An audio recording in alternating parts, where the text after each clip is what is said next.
J'ai essayé de faire sérieux. Là, tu leur parlais de quoi, Denis? C'était de la réunion d'hier? Non, j'ai juste présenté le fait, des soucis qu'on a sur, cette duplication d'espaces Ah d'activité oui, en disant que j'ai juste présenté le thème en fait, voilà et c'est tout. parfait. Donc, c'est pas J'ai la, pas été voilà, plus loin. c'est le sujet de la journée et donc des solutions qui gravitent autour de ça, des solutions qui ont été inventées. Alors, et pour essayer de faire sérieux, parce que je pense que c'est un sujet un peu sérieux quand même et qui est pas neutre, j'ai fait un diaporama. Je ne vais pas l'aborder de façon improvisée comme d'habitude. Et sur ma gauche, parce qu'en fait, on a un lieu, notre salle fait des émules, donc vous avez ma chère et tendre collègue qui, elle, est là pour me cadrer parce qu'elle n'a pas bu d'eau. Et, et donc, c'est Juliette qui est là. Et donc, il vous regarde sur le grand écran qui est en face de moi. Oui, alors, j'ai fait un petit diaporama pour essayer de cadrer ces questions-là. Parce qu'effectivement, je vais prendre le diaporama. Allez, on y va. Ça vous va? On y va? C'est parti. Et salut Nico. Et salut tout le monde, évidemment. Salut Sylvain. Sylvain, je suis content de te voir. Je sais que je ne te réponds pas et je te promets, mais je suis débordé. Voilà. Alors, on y va. Partager l'écran.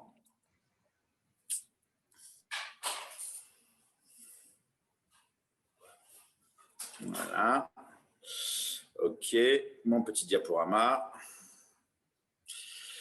Je passe en plein écran. Alors évidemment, on ira voir un peu, si vous voulez, après sur la plateforme. Hein, on ne va pas hésiter à faire des allers-retours entre les entre le diaporama et l'outil. Mais bon, si ça pouvait servir de base. Donc effectivement, on le savait. J'ai envie de brancher Nico là-dessus. Parce qu'il y a un an, tout le monde est rentré finalement à la période du confinement en disant, et Denis, évidemment, tu n'hésites pas à compléter Par sur. contre Olivier, on voit tu sais, ton écran de présentation là, tu sais sur, Ah bon? ouais, on voit pas le diapo en pleine page. Ah merde, alors comment je peux faire? Hein, parce que je m'en fous du fin du diaporama. Je vais le mettre en mode lecture. Ça va ça? Ouais, très bien. Donc on le savait, en fait, la problématique que vous allez avoir, mais comme on dit souvent, l'expérience est une lanterne rouge qui n'éclaire que le chemin parcouru. Et donc, effectivement, on avait beau dire, ah, les gars, gaffe, vous allez avoir des problématiques pour gérer l'évolution de vos espaces, sur la manière de gérer différentes formations, etc., etc. Forcément, ça ne rentrait pas dans votre mode de conception et dans les urgences dans lesquelles vous y étiez et dans les logiques qui émergent quand le besoin se fait présent. Et en même temps, on l'aurait imposé, je suis persuadé par expérience, ça n'aurait pas fonctionné. Donc aujourd'hui, effectivement, on est sur quelques problématiques. J'imagine que c'est celle-là, et donc vous pouvez évidemment discuter, m'interrompre à tout moment, mais c'est comment faire pour gérer plusieurs groupes, promos, types de stagiaires sur un même espace d'activité, par exemple. Là, les questions à Montpellier, c'est oui, mon ruban pédagogique, là, j'ai une nouvelle promo qui rentre, qu'est-ce qu'il faut que je fasse? Est-ce qu'il faut que je duplique mon espace? Est-ce qu'il faut que je rentre tout le monde dans le même espace? Oui, mais si je rentre tout le monde dans le même espace, il est configuré pour la promo numéro 1, enfin, je regarde ma collègue Juliette qui approuve à côté, et donc ça va pas, mais le modifier, c'est pas évident, enfin, etc., etc. Donc, première question, donc vous avez abordé ça, faut-il dupliquer ou refaire des espaces d'activité pour chaque promo? Alors, moi, si vous me posez la question à moi, et pour info, on l'avait dit, enfin, je l'avais dit au RNSPF au début sur l'histoire du MOOC évaluateur, pour moi, la réponse est non, quoi. Surtout, on ne duplique pas, il faut avoir une cohérence sur les espaces. J'aurai un argumentaire là-dessus plus tard. Je pense que ça alourdit, c'est pas écolo, on restocke des ressources à l'infini, toujours les mêmes, etc. Donc, en fait, la question, elle est sur la manière de penser les environnements numériques de formation et la manière de les structurer. Ça va? Vous me suivez? Donc, faut-il dupliquer? D'emblée, je vous dis non. Après, il y a des exceptions. Lorsque je duplique un espace d'activité, un cours, je dois refaire les liens, les badges. c'est chronophage et source d'erreur. C'est ce que j'entends ici. Et on a de façon récurrente la question en disant « Ouais, mais là, j'ai copié, mais du coup, ça ne marche pas. Et puis, oh là là, la copie de parcours, c'est pas terrible. Alors, je l'ai fait comme ceci. Alors, des fois, ça marche, des fois, ça ne marche pas. » Donc, l'idéal, c'est de ne pas les copier, les parcours. Donc, c'est comment je gère les personnes. Et puis ensuite, il y a la question de la mise à jour des ressources. C'est-à-dire que si je duplique, c'est le cas du MOOC des évaluateurs, là, par exemple, si je passe mon temps à dupliquer l'espace et que j'ai 20 espaces différents, derrière, j'ai la problématique que quand c'est des copies, nécessairement, je n'arrive pas à… il faut que je passe sur les 20 espaces pour mettre à jour les ressources. Alors, évidemment, il y a des solutions, il y a des stratégies, il y a des idées qui permettent de gérer ça. Alors après, c'est toujours un compromis, hein. Il y a des avantages, des inconvénients. Et voilà. Donc, là, c'est un peu ça. Donc, ce que je vous propose, alors je ne sais pas quel est votre niveau, je ne sais pas combien on est. Il y a des gens que je connais, il y a des gens que je ne connais pas. Mais du coup, l'idée, c'est quand même de revenir sur quelques fondamentaux. Donc, c'est ce que j'appelle la mise en jambe. Alors, on ne va pas y passer 150 ans sur les aspects techniques, hein, mais c'est pour quand même revenir là-dessus. Donc, comment gérer les différents utilisateurs sur mon espace d'activité. Et donc, l'histoire des rôles qu'on a sur les espaces d'activité. Comment je peux gérer ces rôles-là? Et souvent, vous les gérez promo 1, promo 2, promo 3, promo 4, promo 5, promo 6. Probablement que ce n'est pas la meilleure idée. C'est que j'ai des stagiaires UC1, j'ai des stagiaires UC2, j'ai des stagiaires UC3. J'ai des stagiaires qui ont validé l'UC1 et j'ai des stagiaires qui n'ont pas validé, ce qui me permet de diminuer le nombre de rôles. Ça va, vous me suivez ou pas? Bon, bref. Donc, on va rapidement revenir là-dessus. Je pense qu'il est intéressant d'avoir une ouverture sur comment associer, ce que j'ai appelé comment associer les modules mutualisés ou les ressources à mes parcours de formation. C'est-à-dire qu'on va avoir des bibliothèques de ressources, les modules mutualisés en sont. Comment je peux m'appuyer dessus et les intégrer dans mes parcours de formation? C'est-à-dire qu'aujourd'hui, il y a un enjeu fort. Nous, on le ressent fortement à Montpellier, qui est de sortir, Juliette, tu m'arrêtes si je dis des conneries, mais de sortir cette logique de tunnel et de fonctionnement. Chaque formation a son propre ruban et fonctionne. Alors, j'exagère un peu, il y a quelques formations qui collaborent les unes avec les autres, mais de manière générale, on a le BP golf, on a le BP tennis de table, on a le BP baseball. Alors, je dis ça parce que les deux collaborent un peu sur certains aspects. On a, voilà, et chacun fait soit du C1-2, soit du C3, soit du C4. Donc, aujourd'hui, il y a un enjeu qui va être de dire comment on va mixer un peu tout ça, créer du lien entre les promos, revenir sur le tronc commun, mais on va appeler ça des blocs de compétences. Et voilà, tu devrais te mettre en face de moi, comme ça je te verrai.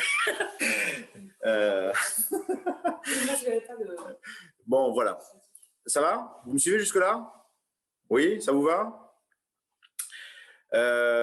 Et ensuite, effectivement, ce que posent tous les formateurs, c'est comment je m'y prends pour suivre les stagiaires s'ils sont distribués dans plein d'espaces d'activité et si je vais sur un espace de formation mutualisé dans lequel je vais retrouver 400 personnes et comment je retrouve mes petits à l'intérieur. Et donc là, je pense qu'en fait, au-delà de la technique, il y a des questions pédagogiques qui se posent. C'est-à-dire, si je fais la métaphore avec le présentiel, dans quelle mesure éteins le téléphone, dans quelle mesure je suis tout ce que fait un stagiaire? Est-ce que je vérifie qu'il ait lu tous les bouquins? Est-ce que je vérifie qu'au fond du cours, il est en train d'écouter? J'ai une idée, je me dis il est en train d'écouter, mais des fois, ce n'est pas le cas. Enfin, voilà. Donc, en fait, derrière, il y a une envie de contrôle qui émerge au travers des plateformes. Est-ce que c'est vraiment une nécessité de le faire au travers des formations en ligne? Voilà. Alors, Nico a peut-être des clés parce qu'il a fait une superbe expérience dernièrement. Et voilà. Ça va jusque-là? Donc, on va revenir un peu là-dessus dans un premier temps. Élodie, ça va? Ouais? Je ne vois pas tout le monde, mais je vois Élodie. Après, je pense qu'il y a un deuxième niveau, effectivement, qui amène de la complexité, mais qui amène une intelligence de gestion des ressources. Donc, le RNSPF s'est engagé là-dedans, même si les environnements numériques ne sont pas tous finalisés, etc. Qui est de dire, finalement, on va avoir des bibliothèques de ressources sur lesquels je vais m'appuyer en tant que coordonnateur de formation pour pouvoir les gérer. Donc, et je vais pouvoir proposer en fait des parcours similaires à des groupes de personnes qui sont d'origine différente et en même temps répondant à la demande des formateurs qui est de dire « moi, je veux pouvoir adapter les parcours de formation si j'en ai envie ».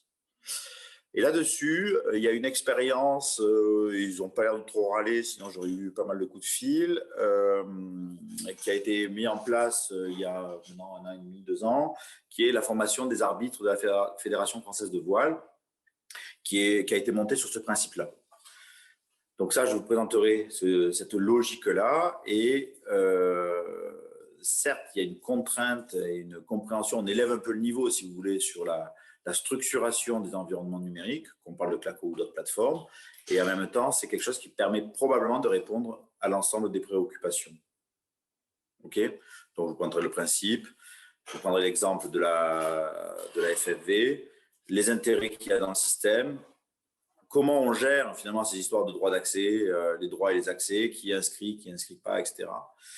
Je reviendrai sur un petit outil que vous n'utilisez peut-être pas beaucoup, qui est l'outil raccourci, qui a quand même beaucoup d'avantages. Je ne sais pas qui le connaît ou pas, je n'ai pas fait de clap pour faire le lien, mais c'est un outil qui est sur la plateforme qui est quand même très intéressant.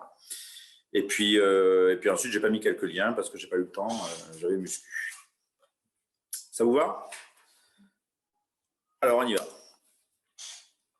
Alors, comment gérer les différents utilisateurs sur mon espace d'activité? Est-ce que tout le monde est au clair? Alors, faites-moi des grands signes, il faudrait que je sorte du mode plein écran.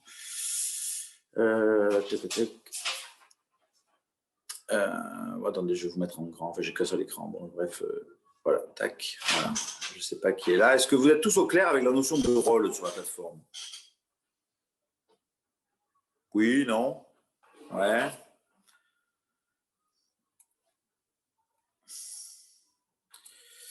OK.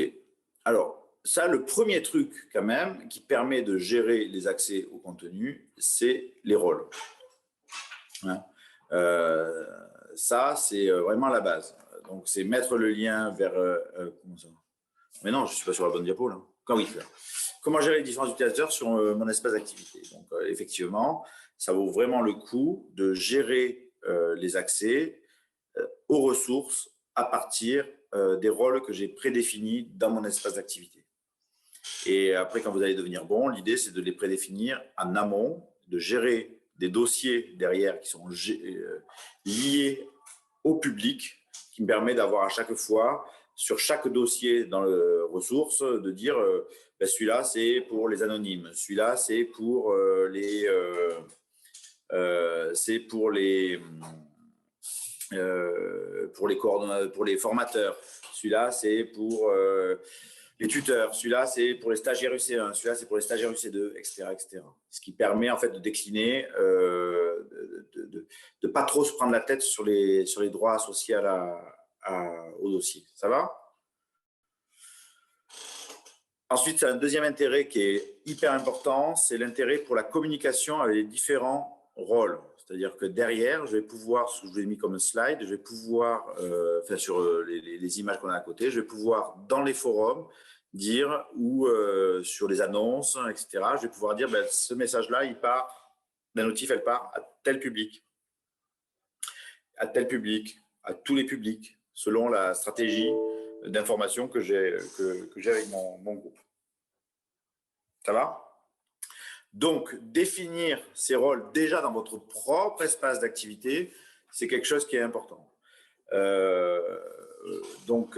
Voilà. Ensuite, pour être tout à fait honnête et complet pour les plus forts d'entre vous, moi, je le gère de deux façons et je pense que c'était lié à des fonctionnalités qu'il n'y avait pas avant sur la plateforme. En fait, les gens, ils ont toujours deux profils, deux rôles.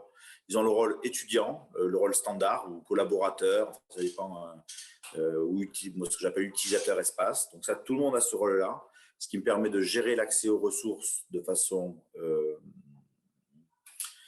comment dire, je ne me prends pas la tête, toutes les ressources sont accessibles aux utilisateurs. Et après, je gère en fait juste les interfaces.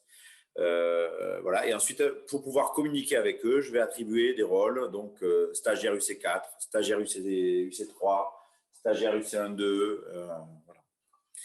Ce qui me permet, donc j'ai à la fois la question de l'accès aux ressources dans l'environnement numérique et derrière, j'ai la communication avec les différents groupes. Ce qui ne m'empêche pas de mettre promo 1, promo 2, pro 3, promo 4.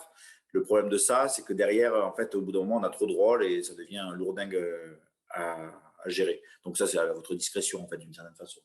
Mais au bout d'un moment, nous, on s'est dit, à l'expérience notamment à l'ENV, c'est de dire on ne veut pas avoir, au bout d'un moment, on a trop de rôles, trop de profils, donc on va plutôt le gérer avec stagiaires en cours de formation, stagiaires validés, et là, je vous le dis même par UC, comme ça, les gens, ils rentrent, ils sortent, et leur environnement numérique, il est configuré en fonction de ça.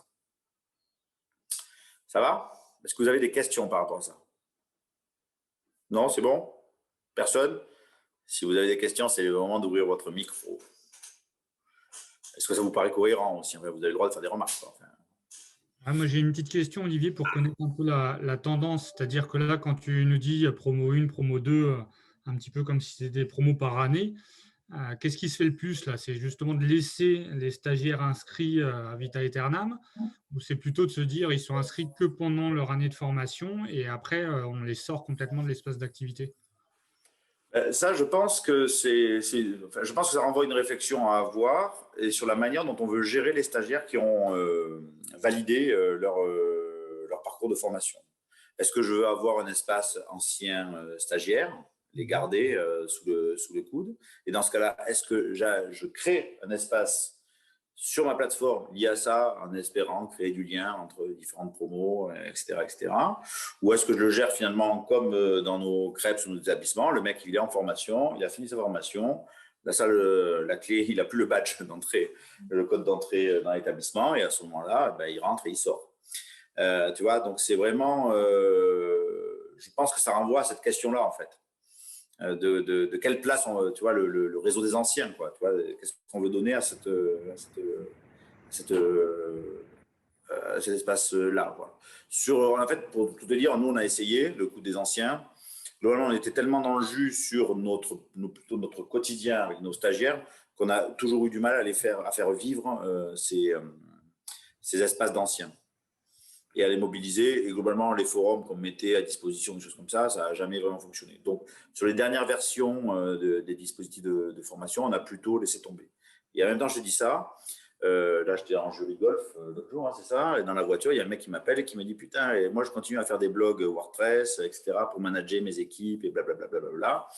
Et là, j'ai un problème, je viens de prendre… Enfin, moi, tu vois… » Et donc, les gars, eux, par contre, il y a des gens qui restent dans ces logiques d'anciens et qui, à des moments, sont capables de venir mobiliser les ressources pour régler un problème ou avec une envie et qui seraient prêts, finalement, tu sens bien, il y a des gens qui sont prêts à alimenter la communauté dans certains stagiaires. Voilà, ça répond, Nico, ou pas? Ouais, complètement. Mais je pense que là, parce que je vois beaucoup de rôles, et je m'interrogeais, je me dis, mais dans quel cas de figure je peux avoir autant de rôles? Mais c'est parce que je n'ai pas encore pris cette logique d'avoir un seul et même espace d'activité qui renvoie, parce que finalement, les rôles sont très limités, hein. J'ai des stagiaires de l'année en cours, je vais avoir les tuteurs. Quand il y a un certificat complémentaire qui est associé, j'ai ceux qui sont sur le CC. Et c'est pour ça que quand je voyais ça, le nombre de rôles, je me dis, mais ouais, j'ai pas encore cette logique d'avoir un seul espace et de voir plusieurs promos. Voilà. Et là, on va y revenir sur cette notion-là, sur la façon de penser les espaces, parce que toi, justement, tu es là-dedans. C'est-à-dire que toi, tu as construit tous tes super parcours, là, tes petits blogs, là, 3 heures d'anglais, 4 heures de projet, 5 heures de ceci, 10 heures de cela, etc., qui sont finalement une bibliothèque de ressources. Et après, derrière ça, ce qui est intéressant de construire, donc nous, c'est la direction qu'on va probablement prendre au CREPS, c'est des endroits où tu gères des groupes qui sont probablement des boîtes relativement vides. Mais par contre, qui donnent de la liberté pédagogique au cordeau et qui a envie de considérer qu'il faut faire comme ceci ou comme cela, mettre tel parcours à tel moment, s'appuyer sur une ressource à côté, voir une action de formation type l'expérimentation sur la laïcité, je vais l'intégrer dans mon ruban ou pas. Lui, il va le manager comme il a envie. Voire même, il va faire le lien, je vous montrerai même un exemple si vous voulez là-dessus, le lien uniquement sur un parcours qui est créé ailleurs, tu vois. C'est-à-dire même pas sur l'environnement numérique de la démarche de projet pensée par Nicolas Fierden, tu vois. Tu vois ce que je veux dire? Ok, ça va pour tout le monde? D'autres questions sur le sujet ou pas? En lien avec ce que vient de dire Nico, quand même, effectivement, dans la conception, moi, quand je suis coordo de formateur, ça fait partie du taf, mais quand je suis coordonnateur de formation, la conception sur laquelle on est parti depuis longtemps, alors à l'ENV et puis finalement ici aussi, là il y a Marie-Claire qui est là, c'est l'idée que ce soit le lieu de la formation. La plateforme, c'est un endroit qui rassemble l'ensemble des acteurs de la formation. Donc, les tuteurs, les formateurs, le personnel administratif, même s'ils ont des plateformes qui gravitent autour pour gérer les questions administratives, évidemment les stagiaires des différents UC, et pourquoi pas les stagiaires, les anciens stagiaires, tu vois, si on va dans ce sens-là. Ok, donc on retrouve un peu tout le monde, des invités qui viennent voir, des experts qui interviennent ponctuellement. Enfin voilà, on peut avoir tout ce petit public-là. Par contre, il ne faut pas que l'expert il soit pollué par toutes les annonces en disant bande de branleurs, vous n'avez rien foutu et il faut avancer sur tel sujet ou tel sujet. Il ne faut pas non plus que le formateur UC1-2 soit pollué par les annonces concernant l'UC3. Donc, je vais créer des espaces qui sont en même temps, j'ai l'UC3, l'UC1, l'UC2 dans la même boîte, mais par contre, je vais avoir 4 outils d'annonce différents qui va me permettre de gérer, ou alors je vais le gérer avec les droits dans la publication. Je vais avoir les annonces UC3, les annonces UC2, les annonces UC1. Vous voyez cette idée? Ça va? Je continue? Bon, voilà l'idée. Alors, si je voulais vous montrer un exemple comme ça. Oui, alors, si, c'est quand même un petit élément, c'est ce que vous avez ici sur la droite. C'est que derrière, par contre, la manière d'aborder l'accès aux ressources, plutôt que de se prendre ressource par ressource, se dire, mon Dieu, il a accès, il n'a pas accès, etc., c'est l'idée de la page d'accueil. Et la page d'accueil, il y a un truc tout simple qui est dans l'édition de l'onglet, on peut gérer les droits d'accès à cet onglet-là. Ce qui fait que dans un environnement qui pourrait avoir 32 onglets, finalement, selon mes rôles et mes utilisateurs, chaque stagiaire peut finalement, lui, se retrouver dans les faits avec 3 ou 4 onglets uniquement.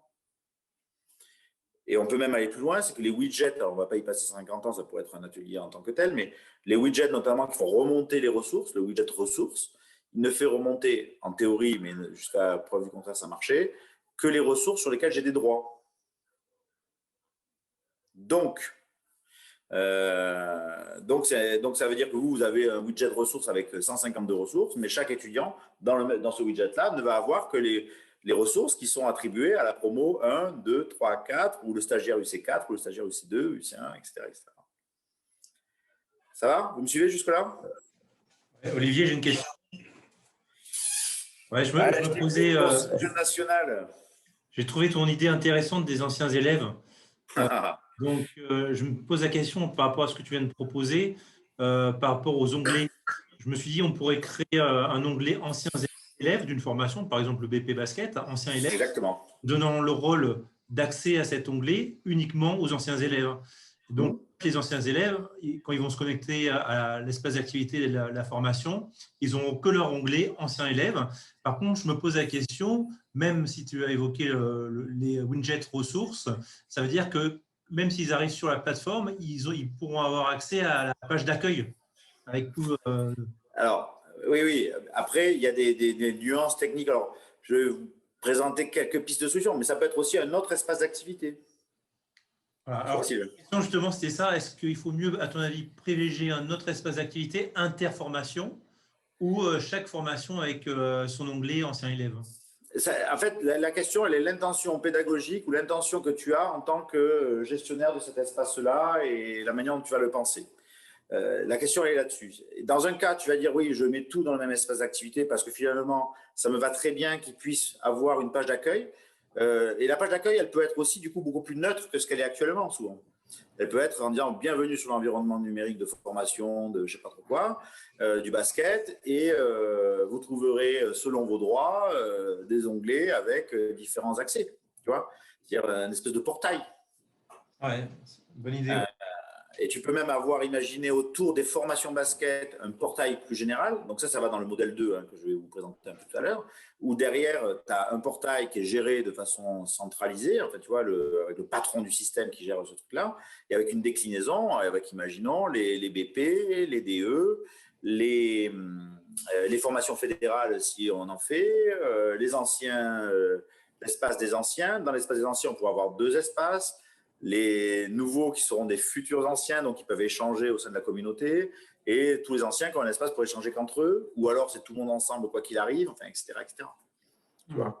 Et donc, selon la stratégie que tu as ou l'intention que tu as, la configuration de ce maillage d'environnement numérique ou d'espace d'activité, si on reprend le vocable de Claco, va être différent. Ça va? Tu me suis? Tout à fait, ouais. Bonne idée, ouais. Voilà. Je continue parce qu'à ce rythme-là, on y est jusqu'à 17h. J'ai fait plein de slides. Bon, je continue. Donc, vous avez compris ce principe. Donc, les onglets, les widgets, etc., ils peuvent être customisés. Et Denis, si tu veux compléter ou si tu trouves que je dis des conneries, évidemment, n'hésite pas à me réguler. Alors, l'autre point, c'est qu'aujourd'hui, moi, je pense qu'il y a une faiblesse dans l'utilisation des modules dits mutualisés. C'est-à-dire qu'aujourd'hui, je suis le coordonnateur formation, il se dit, bon, ben voilà, je gère ma formation, j'ai fait un gros effort intellectuel, j'ai tout sur une plateforme et un espace d'activité, donc moi, je vais maîtriser l'ensemble, donc tout est dans mon espace d'activité. Alors que dans la vraie vie du formateur, il ne pense pas comme ça. Hein. Il envoie ses stagiaires au centre de ressources, il va faire des interviews à droite à gauche, il n'est pas présent sur tout, il n'a pas envie de tout voir. Vous voyez? Donc, c'est quelque chose de… donc voilà, ce sentiment de vouloir maîtriser. Et en fait, je ne renvoie pas sur des espaces qui sont à côté, sur lesquels ils n'ont pas une maîtrise totale et pas une maîtrise totale des activités qui sont proposées. Donc ça, moi, je crois que dans la manière dont c'est passé au niveau du RNSPF, alors même si les espaces d'activité ne sont pas tous aboutis, pas finis ou pas très jolis, ou ceci ou cela, n'empêche qu'ils ont le mérite d'exister et souvent, ils ne sont pas si mal foutus que ça. Donc c'est quand même intéressant. Donc, comment ça fonctionne, ça? C'est-à-dire que d'un côté, moi, je suis formateur, je gère mon espace où je coordonne mes BP basket, mon BP baseball, mon BP voile. Ben, il me suffit de mettre le lien dans l'espace d'activité pour que les gens puissent accéder à l'espace d'activité mutualisé, donc un autre espace. Et ensuite, parce que c'est flatteur pour les auteurs et puis pour d'autres raisons techniques, c'est intéressant que les gens s'inscrivent dans l'espace d'activité. Donc, on a une page d'accueil souvent sur les espaces mutualisés, je ne sais pas, celui sur les connaissances des publics, etc. Il y a un bouton s'inscrire, celui des tuteurs de Sylvain, il y a un bouton s'inscrire, les gens cliquent dessus, ça les inscrit automatiquement, il n'y a aucune manip à faire. À partir de ce moment-là, ils ont l'ensemble des onglets et ils rentrent dans la communauté des gens qui travaillent sur cet espace d'activité. Et ça, je pense que c'est un atout important, c'est-à-dire que ça vaut le coup de le faire. Ça va, vous me suivez jusque-là ou pas? Ouais. Il y a un exemple aussi, Olivier. On est dans la notion de parcours de plus en plus là, sur des formations. Et par exemple, sur une formation, on intègre le CC Andy. Et donc, on a intégré, en cliquant sur un icône, il bascule du basket au CC Andy. Et en fait, ils ont l'impression d'être sur la même plateforme, mais ils vont sur 2 formations différentes. Exactement. C'est-à-dire que je peux alimenter mon environnement numérique, j'ai un schéma, je pense, un peu plus loin, avec d'autres espaces d'activité. Je ne suis pas obligé de tout produire dans mon truc. Donc, à mon avis, il ne faut pas hésiter à faire ça.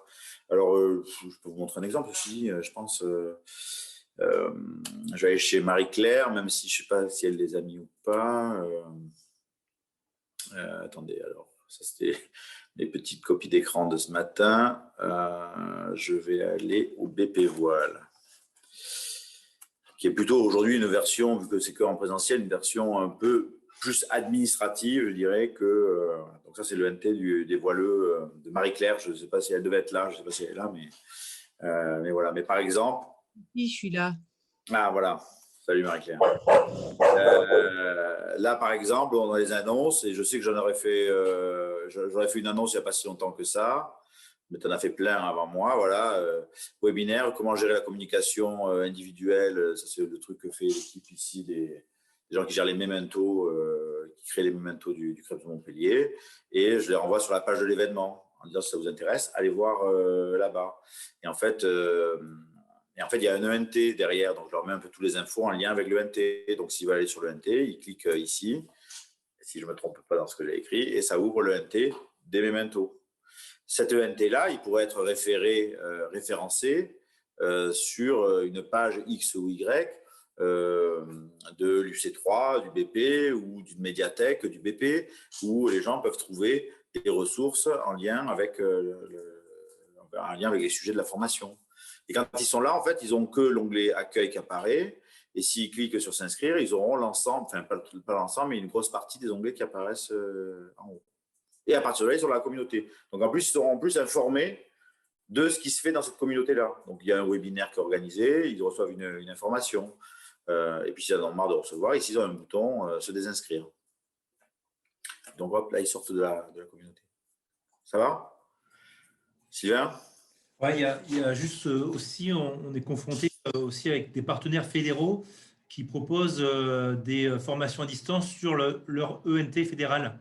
Et donc, en fait, on a fait la même chose, on a créé des onglets en reprenant les liens fédéraux, comme ça, on l'a intégré dans Claroline. Ils ne sont pas obligés de sortir de Claroline pour aller sur l'ENT de la Fédération française de basket. Donc, en fait, ils passent directement de l'ENT du basket à l'intérieur de Claroline. Donc, en cliquant exactement. Donc là, sur l'ENT. Je peux te montrer un exemple. Là, donc c'est chez les. Non, ça, je ne suis pas au bon endroit. C'est dans la même idée que ça, alors on pourrait y revenir, mais tu as complètement raison. Je pense qu'aujourd'hui, il ne faut pas se cloisonner à Claroline Connect.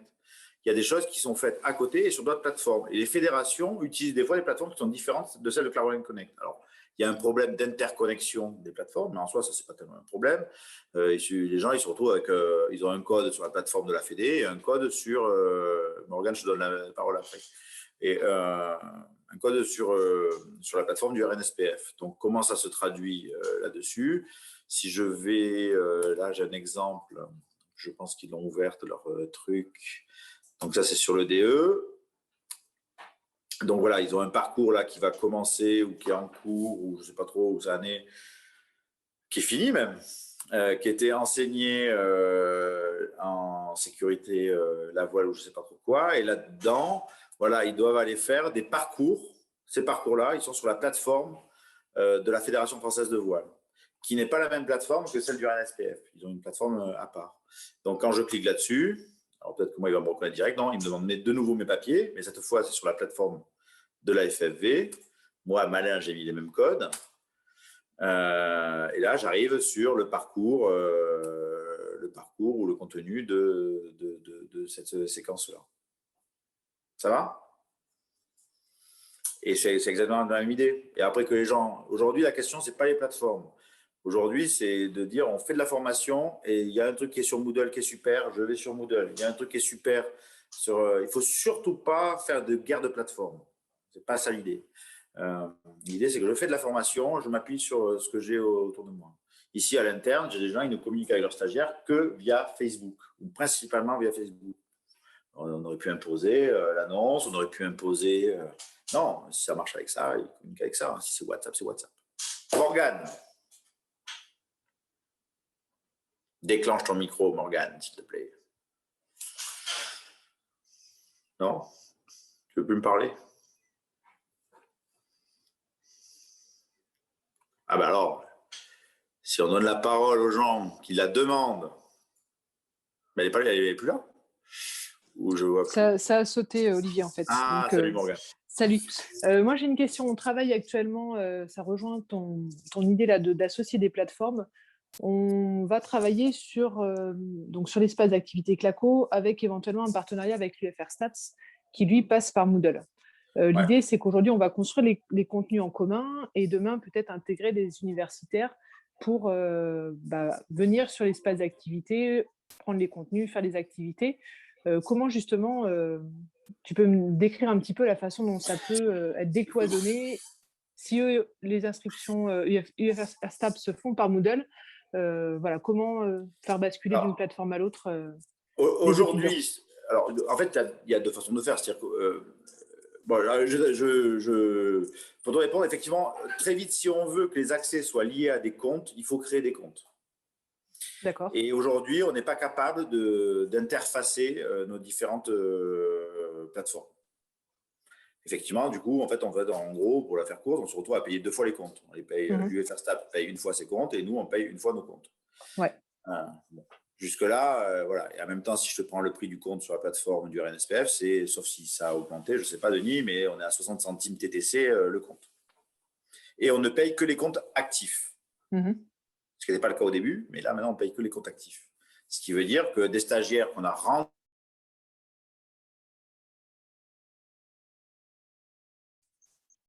rentrés sur la plateforme, au bout d'un an, ils s'en foutent de la plateforme.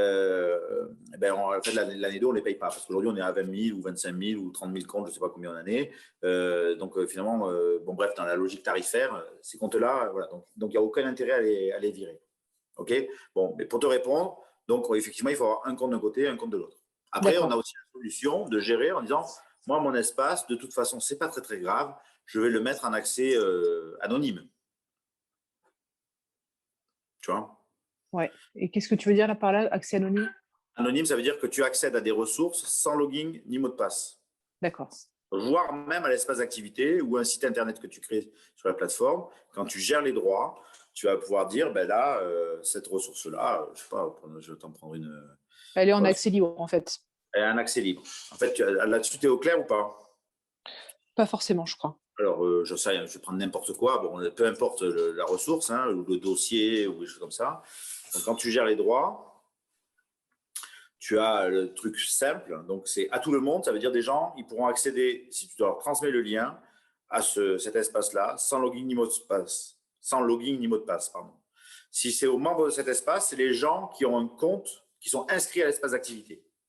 OK? Et ensuite, aux utilisateurs qui sont authentifiés sur la plateforme, ça veut dire que c'est les gens qui ont un compte sur la plateforme mais qui ne sont pas nécessairement inscrits sur un espace d'activité. Ça va? Ça, c'est les trucs de base. Et après, tu peux en plus les customiser. Tu vois, voilà. Et tu peux même aller très loin. C'est-à-dire que selon les profils, tu peux… Bon, voilà. Bon, après, là, je t'invite à aller voir le tuto sur les droits ou faire un temps spécifique là-dessus. Donc, et on pourrait imaginer que du contenu qui est sur Moodle, de la même façon, de ce que décrivait tout à l'heure Sylvain, c'est que c'est un contenu qui est sur une autre plateforme, mais qui peut être intégré dans un onglet sur l'espace d'activité et faire de l'échange de données, en fait, pour un même étudiant. Et il a 2 comptes, mais nous, on organise l'espace d'activité en le renvoyant vers Moodle quand c'est le cas ou vers Claco dans la situation inverse. D'accord. Super. C'est-à-dire, c'est l'idée que tu as des bibliothèques, on va y venir après, tu as des bibliothèques de ressources ou d'activités, en fait, peu importe, de badges, de ce que tu veux sur la plateforme. Mais du coup, tu vas dire, ben là, je te renvoie sur telle activité, là, tu vas aller faire ça. Alors, quand tu dois changer de compte, parce que les mecs, ils ne le voient pas forcément, tu dis, attention, là, il va falloir quand même vous connecter avec votre compte sur la plateforme de la Fédération française de voile ou votre compte à l'université. Okay. Je vais quand même te donner un exemple concret. Sur l'histoire des mementos, c'est une aventure où on essaye de développer une communauté apprenante. Bon, je pourrais faire une intervention sur l'ensemble de ce sujet-là si vous voulez. Mais donc, si je vais chercher les mementos, là. Voilà. Donc, vous savez, je ne sais pas si vous savez, mais le CAPS de Montpellier a écrit depuis des années des petits mementos format papier, qui est une vulgarisation en psycho du sport sur des thèmes X ou Y, la motivation, la concentration, les émotions, ce que vous voulez sur le sujet. Donc, et là, il se trouve que dans les auteurs, il y a une des autrices, du coup, je dirais, qui s'appelle Julie Jean, qui travaille pour la fac de Toulouse, sur le DU prépa mental, tu vois Sylvain, DU prépa mental, qui est géré par Anne Hill, si je ne me trompe pas. Voilà. Et donc là, au bout d'un moment, ils disent, on bosse là-dessus, ça serait quand même sympa d'avoir accès à cet espace d'activité. Alors, après, on fait payer, on ne fait pas payer, tout ça, c'est un autre sujet. Mais comment on a géré ça? Donc, en fait, il y a une convention qui a été créée. Enfin, qui a été créée, je crois que je ne sais même pas si… Ça, tu couperas, Denis. Non, je plaisante. Ça va, c'est pour la boutade. Et ensuite, on a créé effectivement dans les rôles, pour commencer, pardon, c'est ici, chez les utilisateurs, on a créé le rôle DU Prépa Mentale Toulouse. En fait, pourquoi ça? C'est pour pouvoir identifier les personnes. Si on les avait mis tous en étudiants, ils se noient dans le volume des utilisateurs. Si on les inscrit comme ça, c'est-à-dire qu'à un moment donné, on est capable de les retrouver. C'est-à-dire qu'ici, effectivement, je vais avoir la gestion. Donc, je peux faire un tri. Je vais prendre DU Prépa Mentale. J'appuie sur rechercher, je pense. Voilà, et j'ai la liste de mes rôles. Et si demain je veux les sortir, je les décoche. OK? Ça va, Morgane?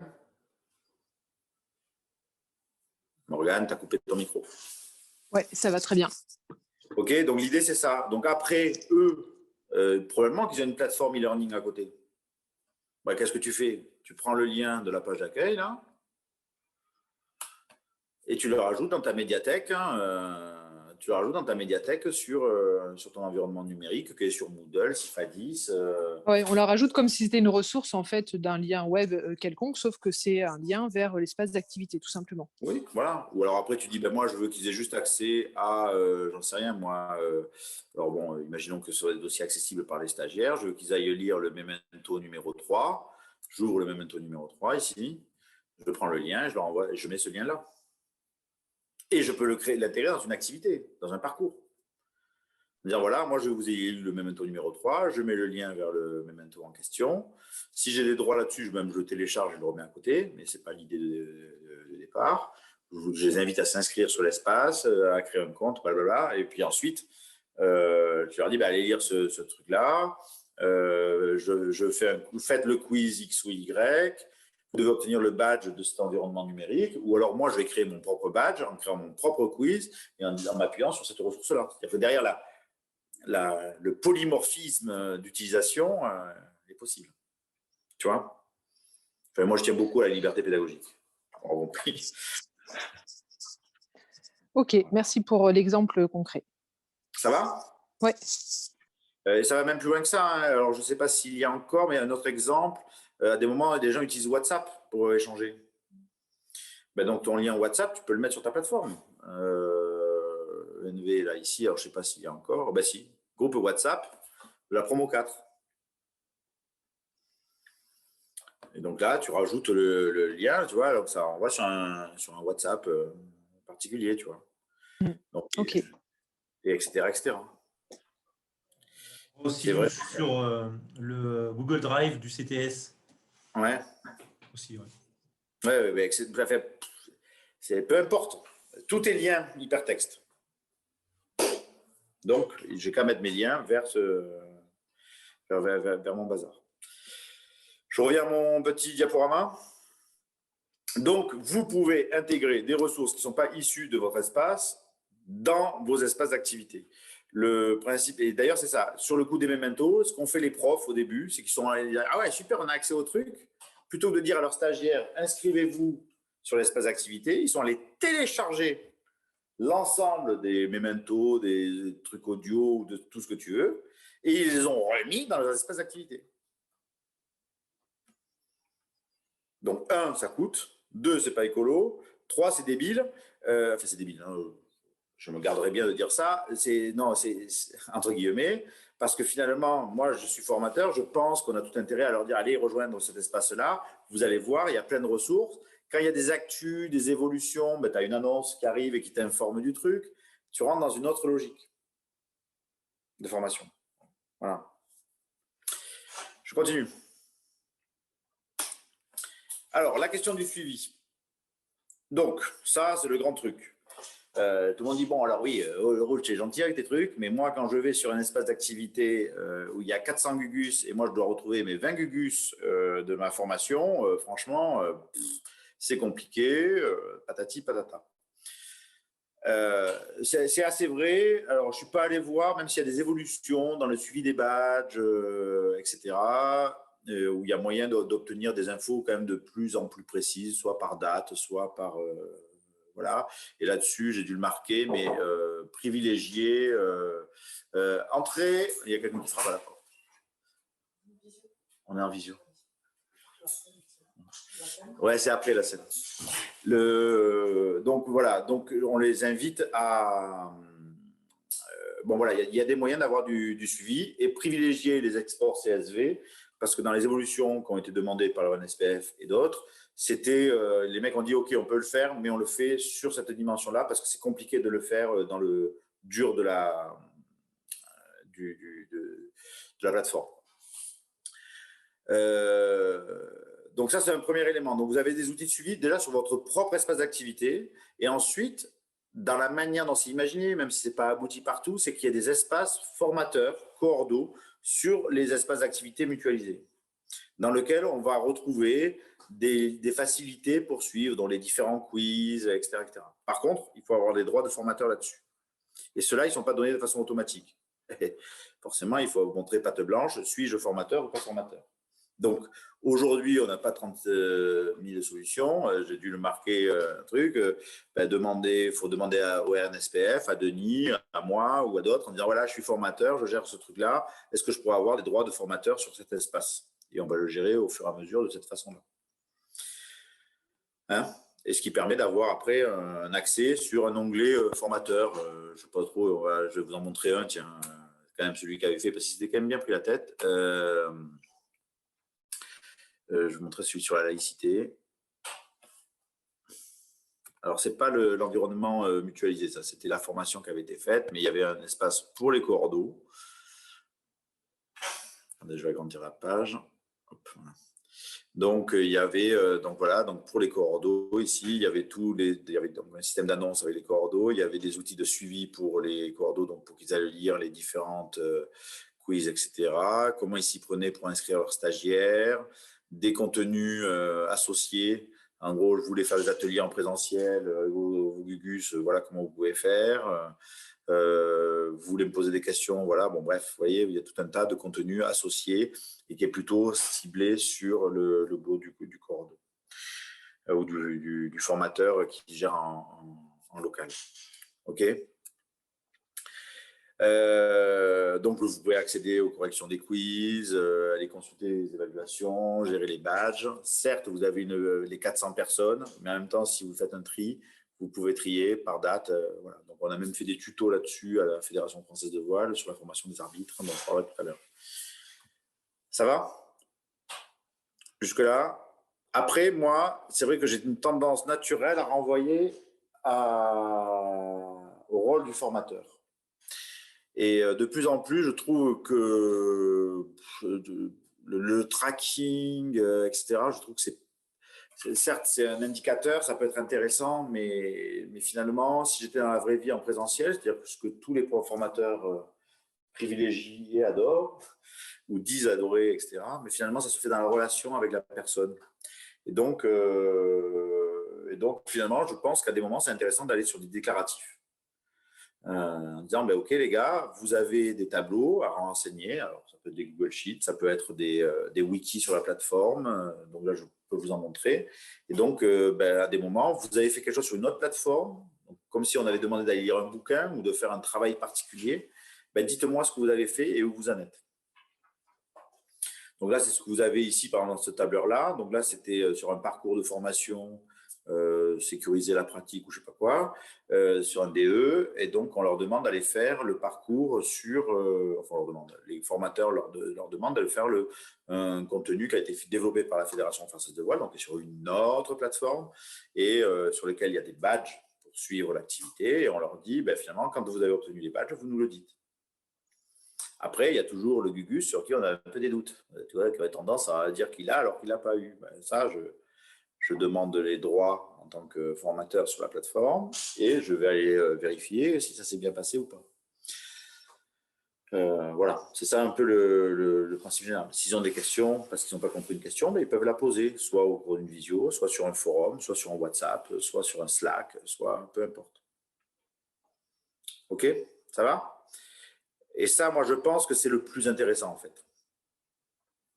Est-ce qu'il y a des questions là-dessus ou pas? Il y a quelqu'un qui a un truc qui s'est... Je ne vois pas le chat, hein, moi, au cas où. Ça vous va, ça ou pas? Ouais? Alors, est-ce que vous voulez un exemple concret ou pas? Ou le slide suffit? L'exemple concret, Elodie, tu veux? Donc ça, c'était les aventures du DE. Alors au début, c'était ma lubie à moi. Et je m'aperçois qu'il continue à le faire fonctionner. Donc ça ne devait pas être si con. Alors, c'est où? DESHN. Donc, ce qui a été fait là-dessus, on a utilisé l'outil Wiki pour essayer de rester sur la plateforme, finalement. Là-dedans, alors, il doit y avoir le lien, mais là, ça, c'est les nouvelles promos. Moi, je vais vous montrer celui que je connais. Ressources, donc ça, c'est tous les dossiers qui sont accessibles ou pas accessibles hein, selon les cas. Je pense que c'est dans cours UC que ça doit être. Oui, voilà. 2020, suivi des activités de formation. En ligne, hein, notamment. Voilà. Donc, en fait, ça nous fait un beau tableau, comme ça, où finalement on reprend à chaque fois les activités qui étaient proposées à distance. Alors, des fois, il y a un échéancier, des fois pas. Enfin, ça dépend des formateurs. Et finalement, on remplit, et c'est visible par tous hein, aussi. Et donc, ça, c'est rempli plutôt par le formateur. Puis, on peut avoir des appréciations, etc., etc. Bon, voilà. Alors, sur l'exemple sur lequel je voulais venir, je ne sais pas où il doit être plus bas. Là, voilà, ça, ce truc-là. Si on va dans le parcours, ce fameux parcours UC4 fois d'enseignement, là, vous verrez, il y aurait un endroit où il y aurait marqué, ben voilà, quand vous obtenez un badge sur la plateforme de la Fédération française de voile, sur les différents éléments qu'on vous demande d'obtenir, ben vous venez mettre à jour sur le tableau. Et donc, les gens, les gamins, enfin les jeunes, les stagiaires, ils arrivent, ils cliquent sur éditer, et ben, ils vont mettre une croix ici, vous l'enlevez, etc., etc. Et puis, hop, on se dit, oh là là, Olivier Le Rouge, lui, c'est un magouilleur, j'y crois pas une demi-seconde, je vais aller vérifier s'il a bien fait le truc. Ben, là, je vais me rendre sur la plateforme et je vais aller vérifier avec mes droits de formateur sur l'environnement numérique de la Fédé si j'ai bien réussi ou pas le truc. En fait, on le sait très vite. Si les gens, après, il suffit de discuter avec eux, il suffit d'avoir un entretien. Enfin, bon, vous voyez, c'est comme quand vous dites à un stagiaire, va lire tel bouquin. Hein. Vous n'avez pas le bouquin qui vous renvoie une notification comme quoi il a bien tourné toutes les pages. Je vous le rappelle. Juste. Vous avez un stagiaire qui dit, ouais, je l'ai lu. Toi, tu lui poses 3 questions, tu dis, non, tu ne l'as pas lu. Vous voyez? Ah, c'est bien. Excusez-moi. Ah mince, je raccroche. Il faudrait que je coupe le son sur certains téléphones. Voilà, c'est bon. Bon, voilà. OK pour ça l'exemple concret, Elodie? Bon, je continue. Niveau 2, c'est plus complexe, mais c'est pratique. Donc, comment structurer vos environnements numériques? À quoi ça peut ressembler? Principe général, je vais vous prendre un exemple qui était la première usine à gaz qu'on a fait, donc, qui était pour la Fédération française de voile. Les intérêts, etc. On y va. Donc, le principe général, vous allez vite le comprendre, c'est de dire finalement, j'ai une bibliothèque de ressources. OK, donc avec mes cours, mes quiz, mes parcours, mes badges, une médiathèque, des communautés qui sont plus larges que mes formations, etc., des documents qui peuvent être communs, y compris sur la présentation des parcours, que je vais pouvoir réintégrer dans des widgets ou des choses comme ça. Et donc, voilà. Donc ça, j'ai ma bibliothèque qui est commune. Et finalement, c'est là-dedans que se passent les différentes activités de formation.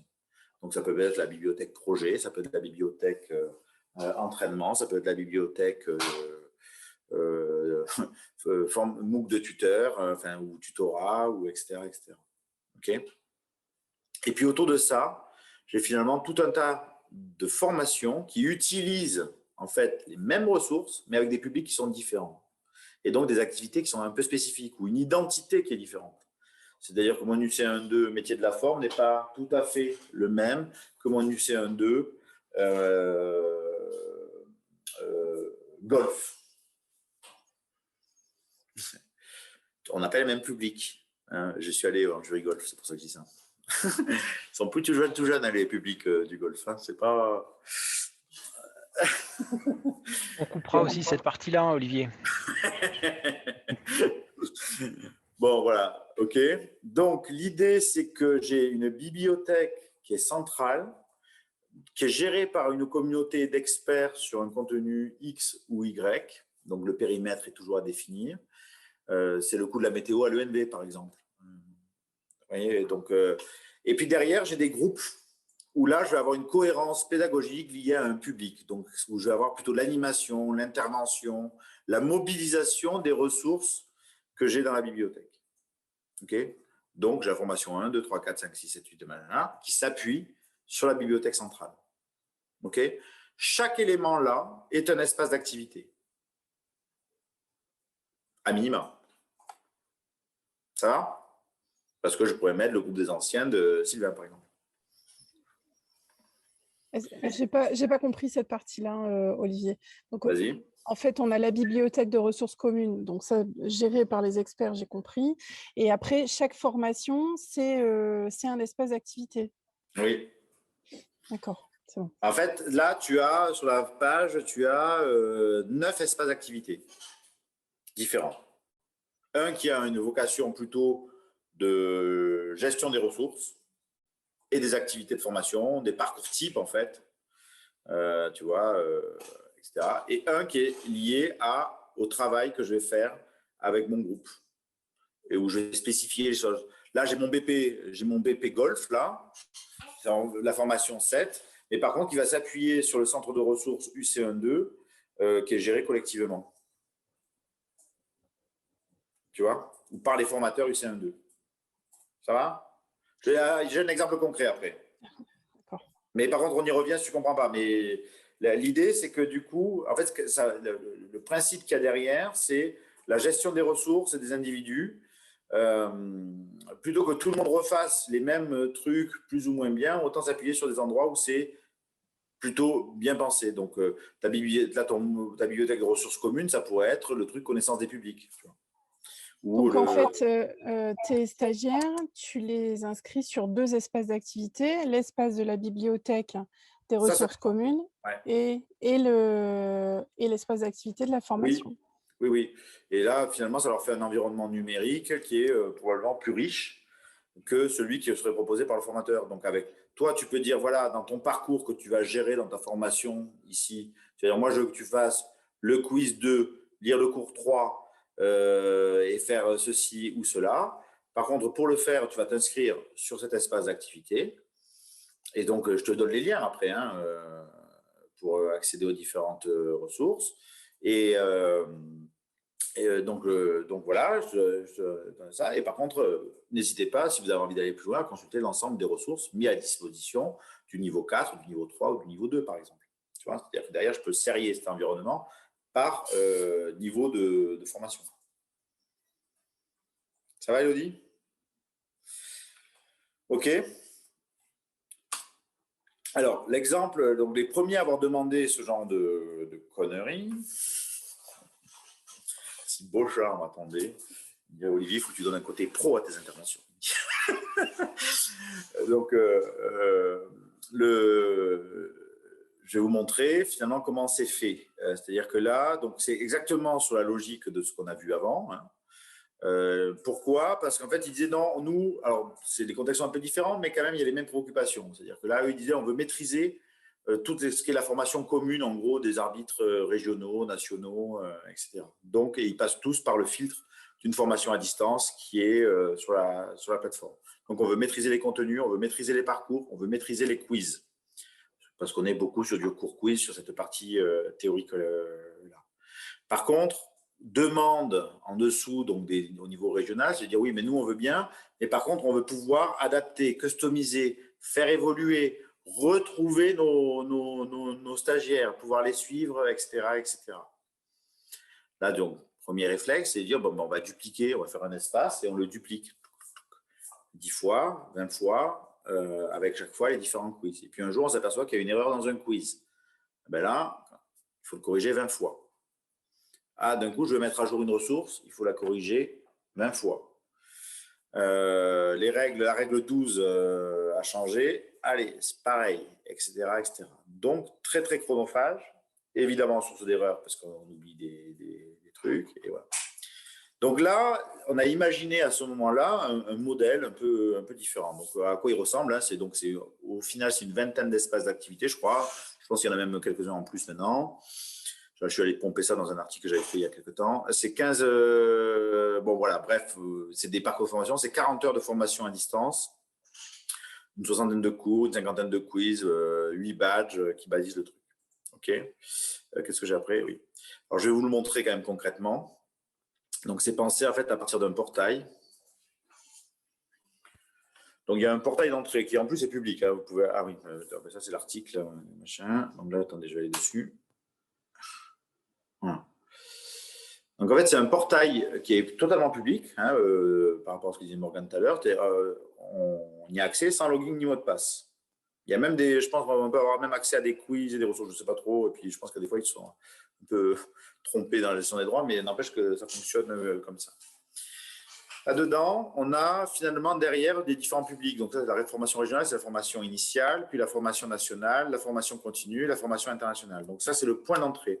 Sur l'environnement numérique, qui est ce fameux portail, c'est le même que la bibliothèque de ressources. Ça, c'est une réponse qui est apportée en partie à, je ne sais plus, je pense que c'était à Sylvain, c'est de dire finalement, si la bibliothèque, on est obligé d'inscrire les gens, ça va apparaître dans la liste des espaces d'activité. Et quand ils vont aller dessus, il n'y a un peu rien, ce n'est pas terrible. Donc, autant gérer quand même une interface d'accueil sur cet espace bibliothèque. OK. Derrière, je vais avoir donc le truc de base, ou l'initiative du travail, c'est les formations régionales. Donc, j'ai un espace d'activité qui est le portail, et derrière, je vais avoir tout un tas d'espaces d'activité qui sont développés en dessous, qui sont ceux des CRA, des commissions régionales d'arbitrage. Alors, avec celui des filles. Parce qu'au début, ça a été fait pour former des femmes arbitres. Et là, chacun peut rentrer dans le truc. Si on clique, alors là, je suis connecté, mais si je n'étais pas connecté, on me demanderait mes papiers, mon login et mon mot de passe pour pouvoir rentrer dans l'espace d'activité. Et là, j'arrive sur un environnement numérique qui est dédié, alors, qui a évolué, qui est modifié. Aujourd'hui, ils le font vivre comme ils veulent. Mais dans lequel je vais retrouver finalement des cours, des quiz et des parcours. Okay. Et donc, par rapport à la question comment je gère l'accès à... parce qu'il faut être inscrit dans l'espace bibliothèque pour pouvoir avoir les badges, etc.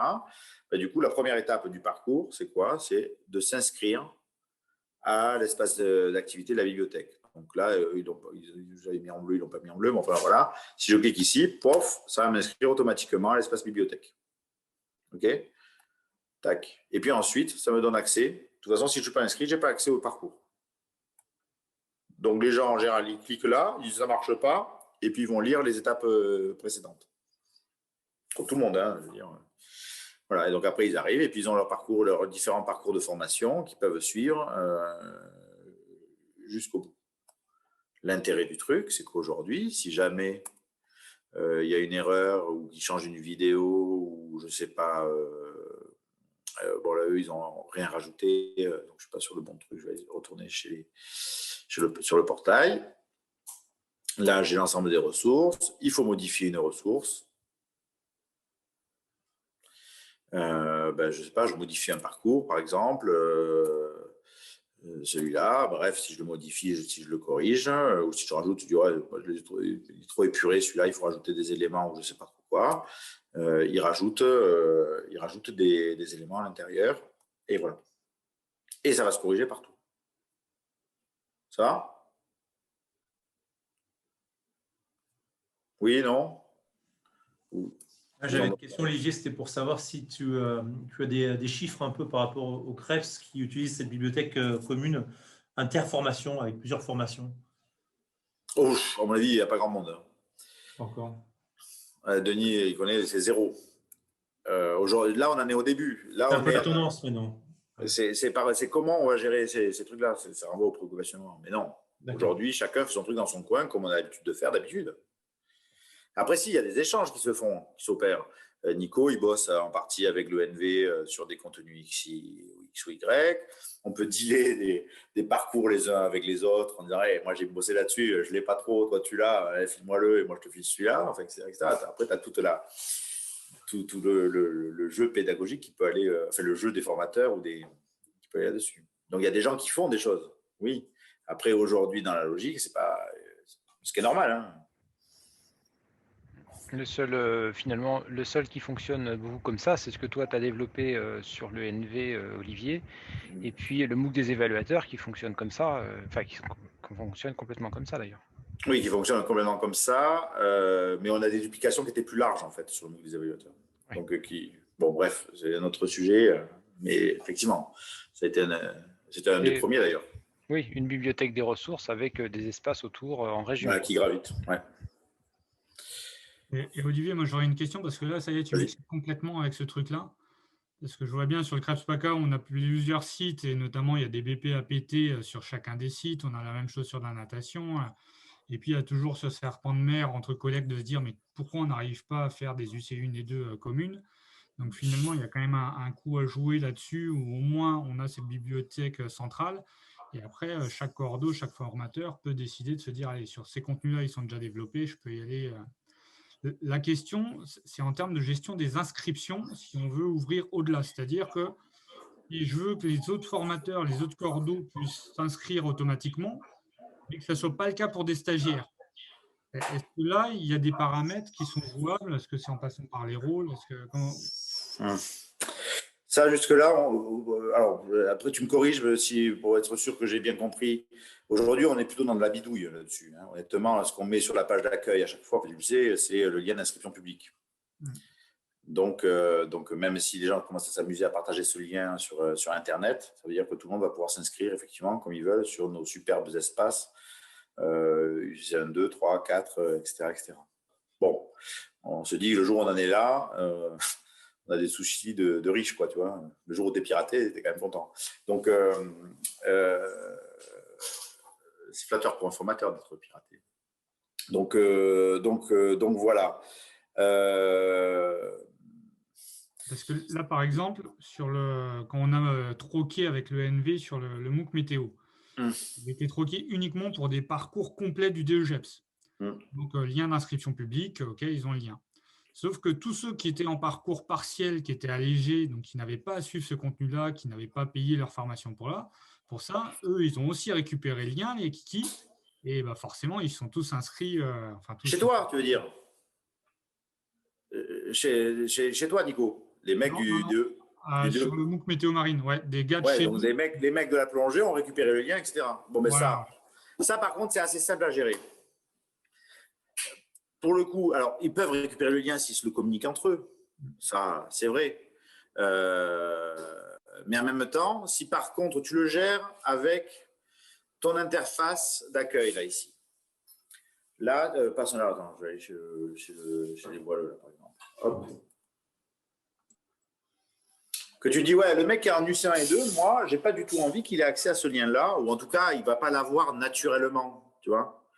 Ça va demander un peu de piratage, c'est-à-dire qu'il va falloir qu'il y ait quelqu'un qui copie le lien, qui le retransmette aux copains, tu vois. Il faut que ça passe sous le manteau, quoi, d'une certaine façon.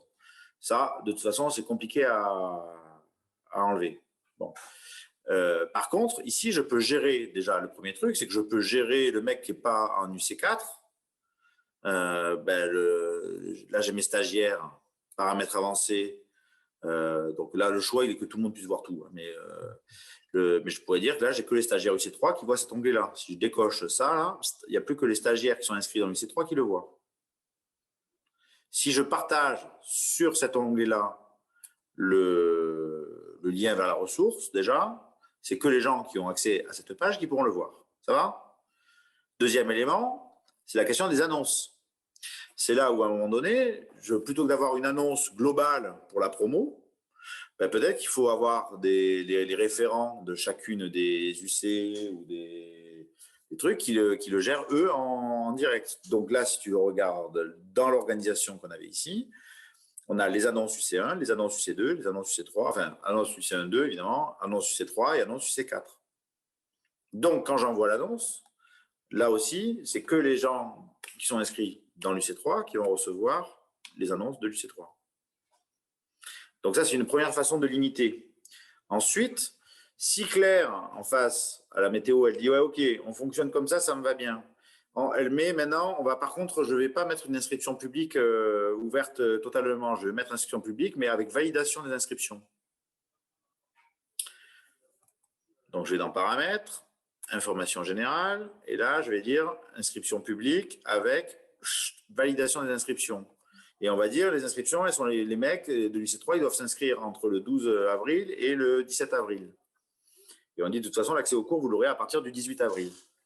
D'accord ?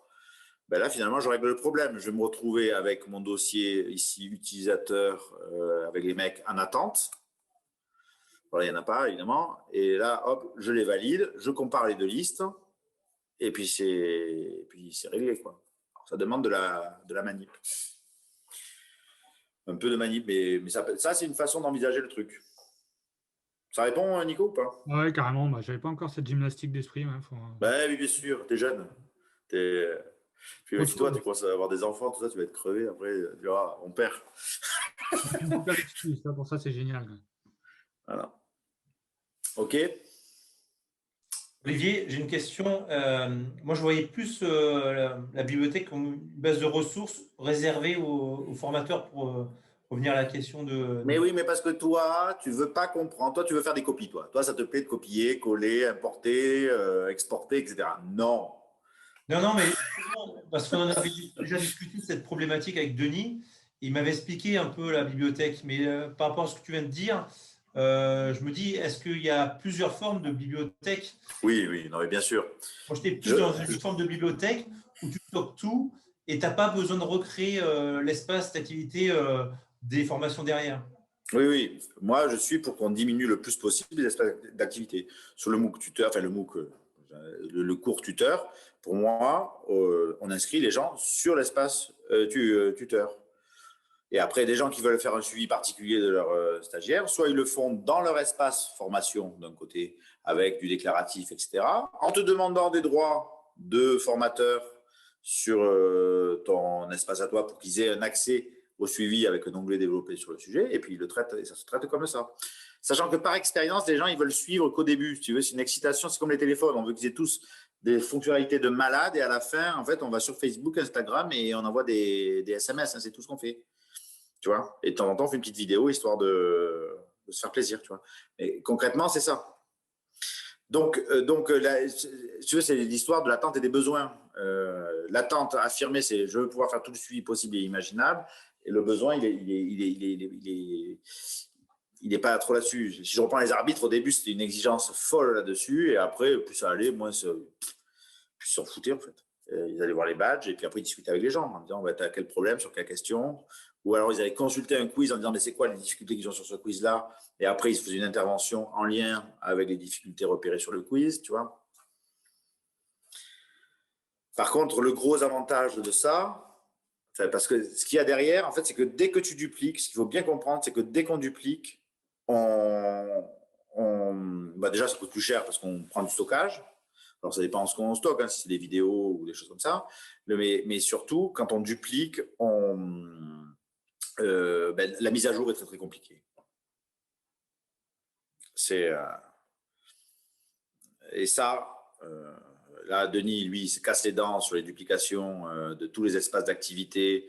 Il y a sur je ne sais plus lesquels, enfin bon bref, il y en a quelques-uns, ça ne revient pas, mais à chaque fois, tu repères forcément une erreur, tu as forcément un bug, parce que forcément, tous les liens hypertextes que tu as mis qui pointaient sur un espace d'activité, il faut tous les refaire, un par un, etc. Tu as des droits de photos, comme c'est une copie, ça ne prend pas les mêmes photos, etc. Bon, voilà. Alors, pour finir là-dessus, il y a des choses où la duplication est très simple. Dès que c'est de la médiathèque basique, type PDF, cours, les trucs de base sur la plateforme, dès qu'on rentre dans de la scénarisation avec des parcours, des activités, des badges, des choses comme ça, ça devient beaucoup plus compliqué.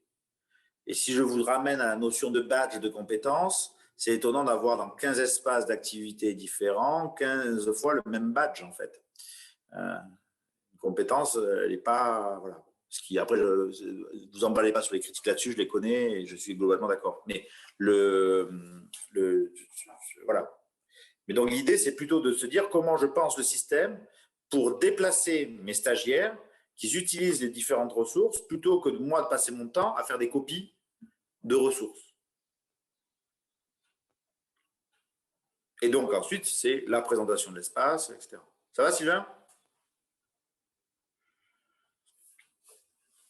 Donc, qu'est-ce que j'ai marqué? Parce que je vous ai tous mis en grand écran. Donc, voilà. Oui, donc dans le système que vous avez vu juste avant de l'arbitrage, il y a la possibilité pour les mecs d'enrichir et de customiser. C'est-à-dire que si vous veulent rajouter des activités, c'était les Bretons, ça. Là, nous, on est d'accord avec ce qui se fait au niveau national, mais nous, on veut rajouter des quiz parce que nous, nos arbitres sont meilleurs que je sais pas quoi. Donc, ils ont pu le faire parce qu'ils avaient un espace groupe. Et dans ces espaces groupes, qui se référaient à l'espace national, mais là-dessus, ils pouvaient rajouter en disant nous, on veut renforcer tel aspect, ou la sécurité, parce qu'en Bretagne, on a du courant, on a des marées, on a je sais pas quoi, tu vois.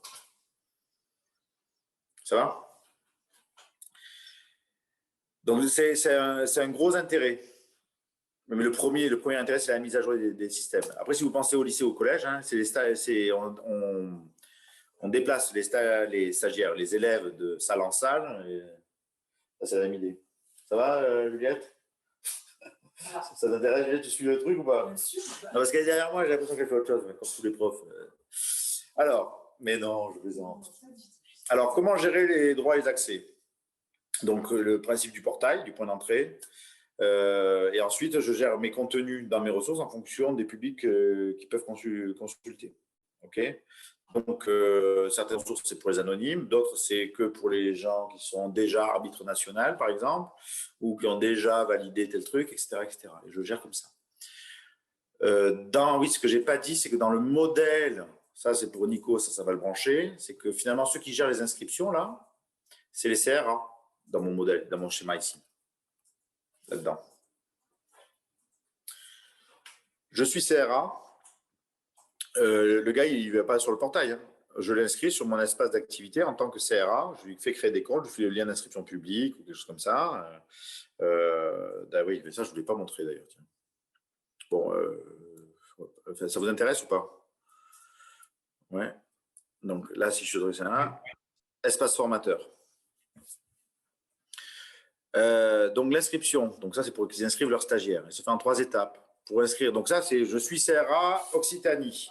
Je dis je vais faire une formation d'arbitre. Je veux que mes stagiaires soient inscrits donc sur mon espace groupe. Ça va? Vous me suivez? Donc je les inscris sur mon espace groupe. Par contre, ils vont devoir après aller sur l'espace bibliothèque qu'on va appeler la portail de la commission centrale d'arbitrage gérée par la Fédération française de voile. Okay, donc moi je gère les inscriptions. Donc, le mec, il a payé son inscription, il ne l'a pas payé, en fait, je fais comme je veux. Voilà. Donc là, ensuite, hop, il leur envoie le lien d'inscription publique à mes 10 stagiaires qui doivent rentrer cette année en formation d'arbitre. Les mecs, alors après, je le fais avec en attente, pas en attente, comme j'ai envie. Les gars, ils arrivent du coup sur leur plateforme formation d'arbitre régional Occitanie. Okay, je leur fais une petite formation. Ils ont les cours, le parcours de formation ici. Ils ont le test, bon là il y avait une logique de test final, il y avait des tests de positionnement, blablabla, le tuto, bon bref, ils accèdent à l'ensemble de l'environnement. OK. Par contre, ensuite, l'inscription du coup à la bibliothèque commune, il se fait dans un second temps, c'est la première étape du parcours. Même on aurait pu en faire un parcours en fait de ça, pour être tout à fait honnête. OK, donc très important, 2 choses à faire. Et alors, pour faciliter le suivi, ils demandaient le badge de leur région.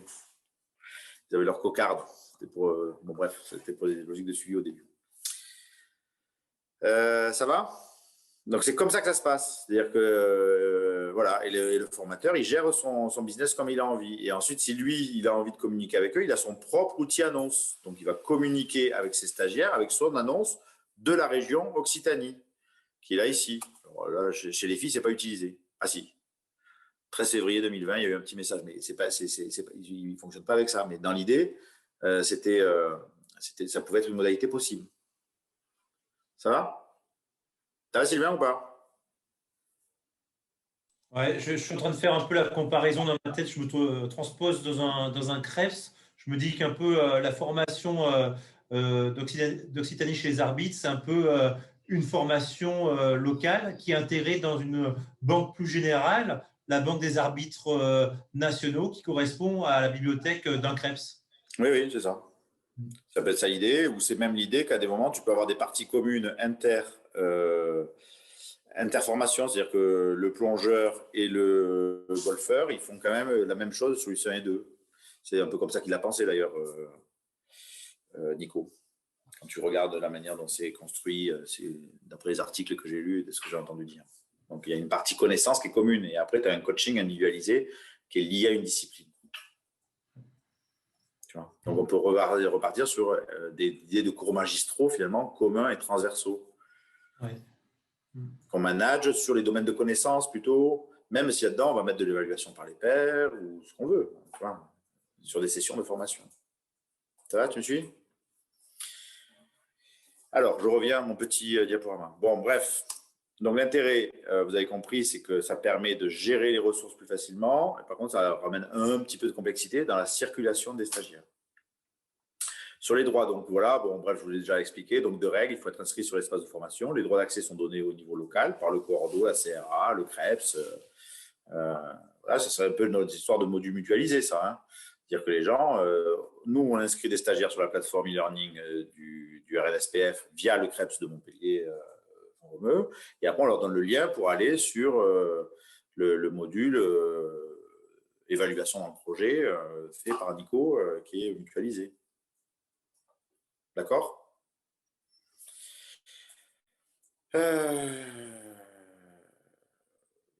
Voilà. Oui, un élément important, bon, c'est ça, je ne vous casse pas trop les oreilles, mais en fait, qui a fait qu'on on est allé assez vite sur l'idée qu'il fallait que les gens soient inscrits dans l'espace bibliothèque, un portail. Pourquoi? Parce qu'en fait, un badge n'est attribué que si l'activité qui est proposée est dans le même espace d'activité. Ça va? Vous me suivez? Donc, il faut que le mec soit inscrit. Alors, en plus, ce qui est fou, c'est qu'il va quand même obtenir le badge, mais on va avoir du mal à le suivre. Enfin, à une époque, c'était ça. Donc, on s'est dit, mais finalement, il faut qu'il soit inscrit dans les deux. Donc, ça revient à l'idée de création de communautés sur des thématiques. Voilà. Bon, c'est un élément important. Je continue. Ah. Qui ne connaît pas, si vous connaissez qui, attendez, je vous mets un grand écran. Voilà. Qui ne connaît pas, j'ai eu de la perte, il n'y a pas grand monde, hein. Qui ne connaît pas l'outil raccourci? Nico, je suis déçu, Nico. Non, mais Nico, je suis très, très déçu. Audrey aussi, je suis déçu. Marie, elle s'est cachée. CTRL-C. Ah, vous ne connaissez pas? Si tu connais, Angélique? Non, vous ne connaissez pas. Ben voilà, vous avez bien fait de rester jusqu'à la fin. Moi, je l'explique jamais en formation. Alors, donc, tous ceux que j'ai déjà eu en formation, j'explique pas. C'est un outil. Non, mais c'est normal. Il me dit qu'il ne faut pas tester. Non, l'intérêt de l'outil, alors je repartage mon petit écran. Vous savez, quand vous faites un lien hypertexte, le problème qu'il y a, c'est que vous créez un lien qui va renvoyer sur un deuxième espace d'activité. Et donc, le gars, quand il est dans le deuxième espace d'activité, quand il reclique sur accueil, il est sur l'accueil de l'espace d'activité 2.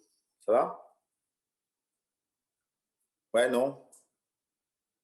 Ouais, ça va. Sachant que pour être au clair, il faut bien qu'il soit déjà inscrit sur les deux espaces d'activité. Sinon, Sauf si ton deuxième espace d'activité, il a un accès aux utilisateurs. Un accès libre, ouais. Okay. Soit utilisateur plateforme, soit anonyme. OK? Mais du coup, il arrive et puis quand tu l'as renvoyé sur une ressource, là, il a le bouton accueil si tu l'as laissé en apparent, etc. Quand il clique dessus, c'est l'accueil de l'espace d'activité. Ça va? Donc ça, des fois, tu te dis quand même, c'est emmerdant parce que j'ai envoyé sur un parcours, ça le fait sortir de mon espace d'activité groupe et moi, je veux qu'il reste quand même là-dedans. Ben, finalement, là, il te suffit de créer un raccourci. Vous voulez un exemple concret? Alors, le truc, c'est que j'en fabrique un parce que je ne sais pas trop où je vais en trouver un comme ça. enfin qui va être…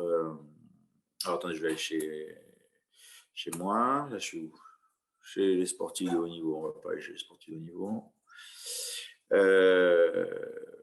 Ça va aller au Memento, tiens. Là, ça les perturbe quand je fais des conneries. Alors, là, imaginons, je vais aller… là, je veux renvoyer vers la laïcité, par exemple. Ou sur un parcours de la laïcité. OK ? Mais je veux que mon stagiaire, il reste…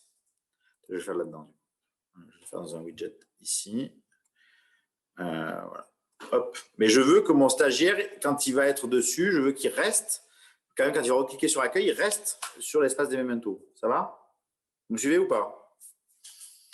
Donc, là, ce que j'ai, c'est que dans ressources, je vais avoir un petit bouton ici, ajouter, raccourci. Dans raccourci, je vais aller chercher. Donc, j'ai dit la laïcité. Alors, laïcité. Alors, la laïcité. RNSPF, forcément, tiret quelque chose. Merci. Merci, boss. La laïcité. RNSPF. Le sport à l'épreuve de la sport, ouais. Voilà. Là, je vais dire OK, je vais les renvoyer sur le parcours, j'en sais rien moi, je sais pas comment on avait foutu ça, ça va être là-dedans, semaine 1, voilà.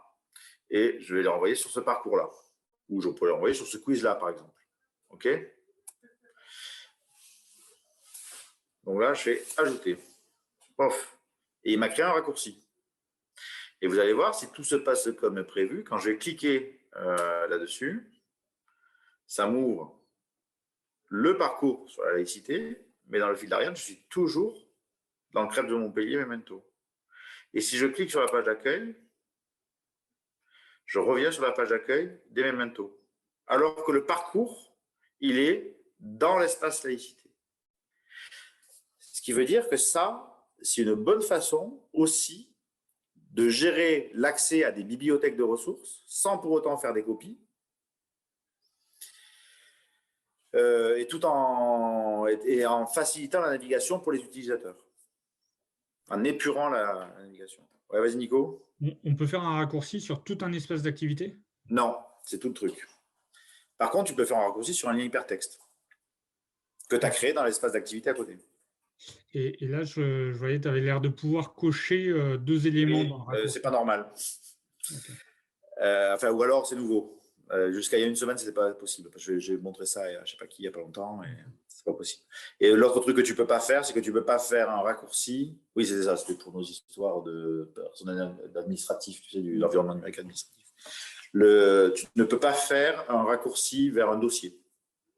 C'est que vers une ressource. Par contre, si tu crées un lien hypertexte URL, tu sais,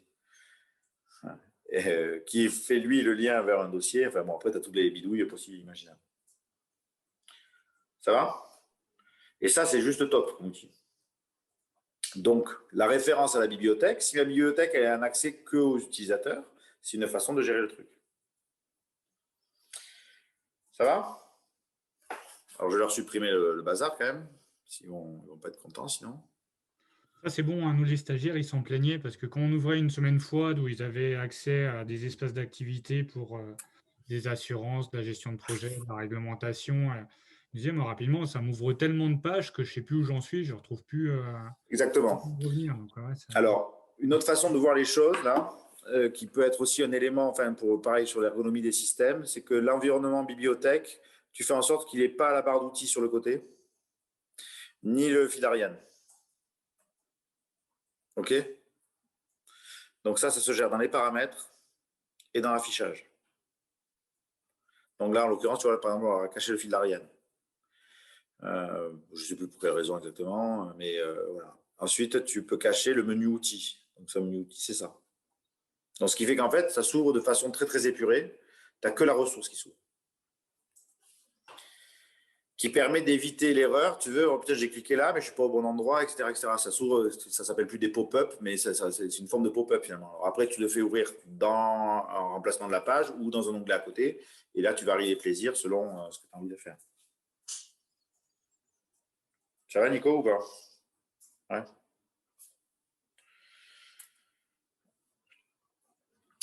Je reviens à mon petit schmilblick. Bon, voilà, l'intérêt de l'outil raccourci, c'est ça. Je ne vais pas relire, vous le relirez, je vais mettre en ligne, hein, ce truc-là. Mais alors, super pratique. Et donc, c'est mieux qu'un lien hypertexte qu'on met dans un truc. Et ce qui va permettre aussi derrière, quand tu fais de la duplication d'espaces vides, qui sont les espaces groupes de formation, enfin, c'est des espaces vides, tu vas retrouver que les outils d'animation là-dedans. Le forum, les annonces, et des pages type, mais qui sont déjà des raccourcis en fait sur des pages déjà préformatées que tu as créées à côté, qui vont venir alimenter les widgets de ton espace. Enfin, tu vois, il y a ce principe-là. Donc, ça te permet de dupliquer très, très facilement les espaces parce que les liens continuent à fonctionner. Parce que c'est toujours les mêmes. Donc, mes espaces groupes, je peux les dupliquer facilement, y compris si je les formate. Parce qu'ils sont vides. Et tu as pas mis d'outils qui sont difficiles à dupliquer, type les parcours. Ça va? Alors, bah tiens, c'est la dernière slide, celle que j'ai faite tout à l'heure. Donc, finalement, pour résumer et conclure un peu, quelle structure possible sur nos établissements? Moi, je pense qu'on a des espaces d'activité, bibliothèques de ressources, d'activités de formation, avec les EA thématiques de l'établissement, donc qui peuvent être par UC, qui peuvent être les Memento, qui peuvent être la laïcité ou un truc, enfin, tu vois, n'importe quoi. Les EA mutualisés au sein du RNSPF, donc ça, c'est des centres de ressources. Des EA d'autres plateformes, donc celles de fédération ou de la Dragesse ou de je ne sais pas qui, enfin, là, je sais pas, voilà, il n'y a rien qui me vient, mais d'autres métiers ou d'autres trucs. Ça peut générer quand même des actions de formation transversales au sein des établissements, donc avec des idées de classe inversée qu'on pourrait avoir derrière. Donc, je remutualise en fait sur une partie du contenu, je fais à tout le monde en même temps pour 100 personnes, 150, 200, dans une logique de MOOC, plus ou moins. Voilà. Et après, j'ai une partie spécifique qui est liée à mon activité, à mon domaine de formation. Et derrière, j'ai tous les espaces plutôt groupes gérés par des coordos, des accompagnateurs, des animateurs de séquences de formation qui, eux, là, servent avec une identité de groupe, une identité de discipline, de ce qu'on veut, à gérer l'accès à ces différents contenus. Donc, plutôt sur l'animation. Ça va? Ça vous paraît clair ou pas, ce que j'ai raconté? Oh, il y a l'enquête de satisfaction, vous direz. Bon, voilà, ça, c'était la dernière diapo, si je me trompe. Ah, non, si, il y en a une dernière. Et pour finir, j'ai eu une petite actu histoire d'eux, quand même, au cas où, bonne continuation, évidemment. Et puis, si vous avez des questions, on discute, évidemment. Et puis, sinon, si vous avez envie, on fait le deuxième webinaire de l'équipe des Memento du CREPS le 17 juin. Donc, si vos stagiaires sont intéressés, il suffit de leur envoyer le lien vers la page d'accueil des Memento. Ils s'inscrivent dessus. Il y a déjà les premiers badges. Enfin, voilà. Et à ce moment-là, ensuite, après, ils iront pas, mais ça peut être une information vers un environnement qui se veut de plus en plus riche, dans lequel il va y avoir différents types d'activités, des webinaires grand public, des actions de formation ciblées sur un contenu X ou Y, et ainsi de suite, autour de la même base de contenu. Ça va? Voilà. Est-ce qu'il y a des questions? Audrey, ça va? Ouais. Marie-Claire, elle se dit merde. Il ne m'avait pas encore tout dit, ce con. Ça va, vous avez compris le principe ou pas? Moi, j'ai encore une question. Vas-y. C'est comment gérer les badges sans dupliquer. Parce qu'un intérêt pour nous de dupliquer, c'est de dire quand on demande des badges différents aux promos, au moins on reparamètre les badges propres à chaque promo. Et là, si on garde un seul et même espace d'activité, comment on fait pour réattribuer des badges Mais ça ne marche pas, ouais. Tu as raison. C'est-à-dire qu'effectivement, ça c'est pas possible. C'est-à-dire que on peut pas. Tu es obligé de recréer un badge si tu l'attribues à un public en particulier. Et pour ça, il faut que tu ramènes tes activités dans l'espace d'activité, dans l'endroit où tu crées le badge. C'est incontournable. Après, ce que tu peux, mais c'est vrai, je suis assez d'accord, hein, c'est un problème. dans ton espace commun, tu peux avoir des badges, peut-être par public, tu vois.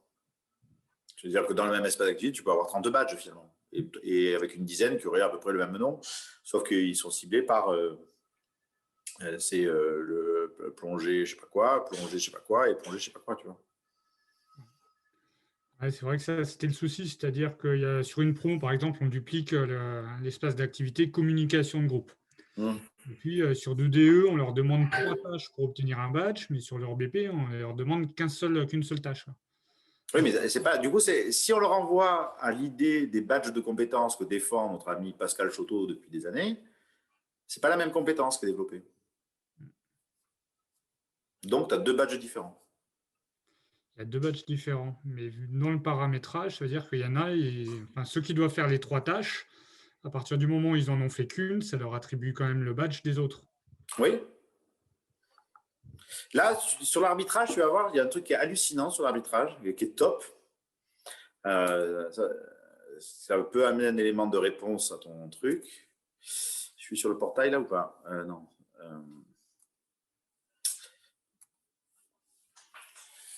Sur le portail ici, tu as, alors là je vous ai montré la formation régionale, mais tu as aussi la formation. Ah oui, pardon, ton écran. Oui, excuse-moi. Alors, il est où Zoom? J'ai perdu Zoom.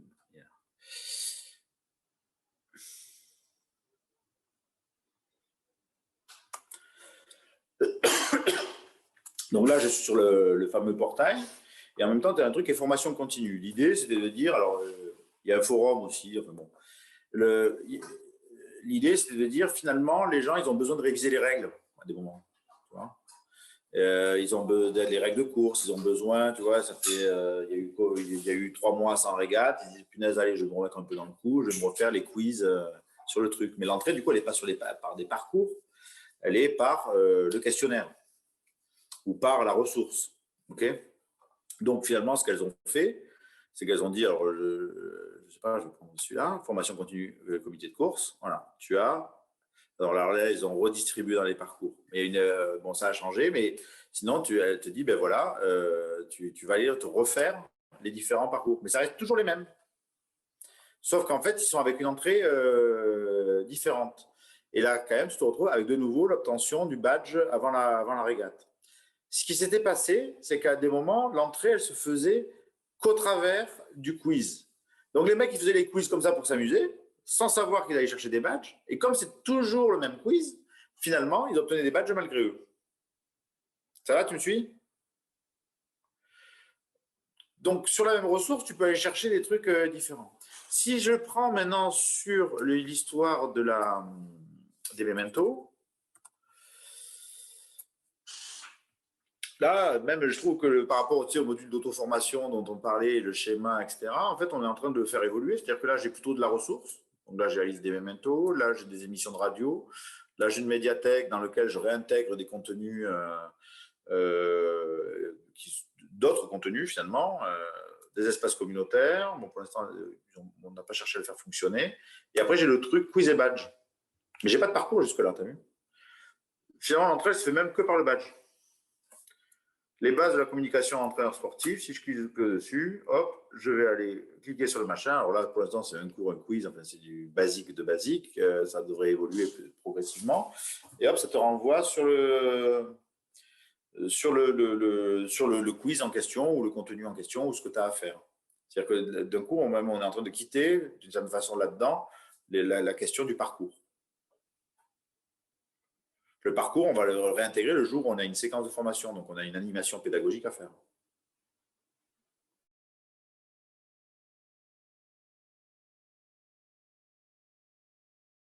Tu vois ce que je veux dire ou pas? Mais du coup, ton badge, tu pourrais avoir le badge. Alors après, est-ce que ça veut dire qu'il faut une espèce d'activité par niveau sur la notion de projet? Parce que ce n'est pas les mêmes ressources, c'est pas les mêmes. Ça peut être ça aussi. Ouais, ça peut être ça.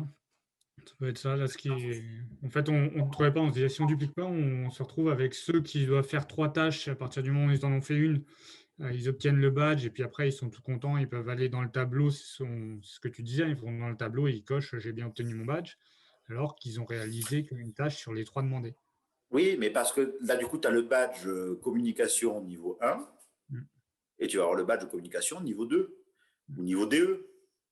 badge communication BP, badge communication DE. C'est pas la même. Normalement, on ne va pas avoir la même compétence, puisqu'on a d'autres tâches à réaliser. Moi, c'est un peu comme ça que je l'imagine, en tout cas. Je me dis, finalement, j'ai des badges liés à des niveaux de compétences, et les compétences, elles ne sont pas les mêmes que selon le niveau de diplôme que je vais chercher. Ouais, c'est ça. Pour l'instant, on renomme par promo, badge de la promo BP, badge de la promo DE. Ce qui fait que les deux, bah oui, ils obtiennent automatiquement le badge de la promo BP. Et puis après, pour aller chercher celui DE, il faut qu'ils continuent. Et du coup, si j'imagine, tu le nommes en niveau, vous devez aller chercher en DE, vous allez chercher 2 badges, le niveau 1 et le niveau 2. En BP, vous devez aller chercher le badge de niveau 1. Ouais, sans se faire plus de mal, c'est vrai que ça marche bien.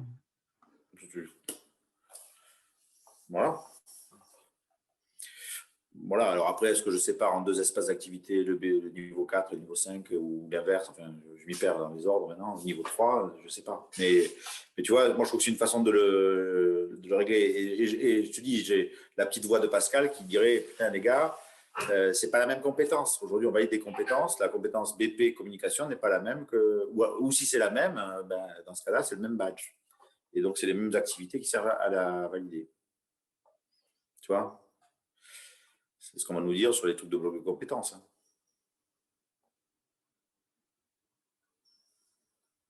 Bon, voilà, quoi. Ça répond à peu près? Enfin, je réponds comme je peux. Non, impeccable. Bon, est-ce que ça a répondu à peu près à vos préoccupations? Ça vous donne des idées, des voies, des orientations? Bah, pour moi, ça donne un peu une idée. Ça ne répond pas tout à fait à la question précise que j'avais et je la poserai après.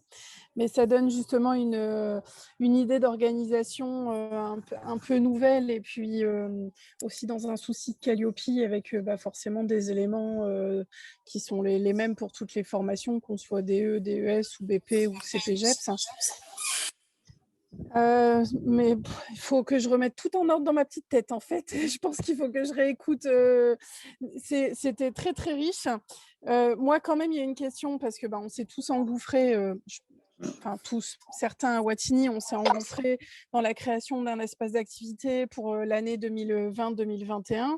Et ma question précise, c'était tout ce qu'on a mis dans cet espace d'activité, par exemple BPGEPS AN 2020-2021, comment je vais le dupliquer? Non, tu ne dupliques pas. En fait, tu ne le dupliques pas. Voilà, donc j'ai bien compris que je ne le duplique pas. Donc l'idée, c'est que cet espace d'activité où il y a des ressources, des parcours de formation, en fait, je le modifie légèrement en l'appelant BPGEPS AN et plus 2020-2021. Et en fait, je vire mes stagiaires 2021 quand ils ont terminé et j'en mets des nouveaux. Par contre, les anciens stagiaires, je les mets sur un espace d'activité mutualisé avec la bibliothèque de ressources et tout ça. La réponse est très très proche d'être la bonne. Effectivement, après, effectivement, il y a une évolution. Là, on est dans un truc qui fait à la fois groupe et à la fois bibliothèque. D'accord? Donc là, aujourd'hui, tu dis, bon, moi, j'ai compris la logique, j'ai bien compris que c'était demain, mais moi, ma préoccupation, c'est la promo 1 et la promo 2. C'est ça. Donc là, effectivement, la réponse que tu as, elle est bonne.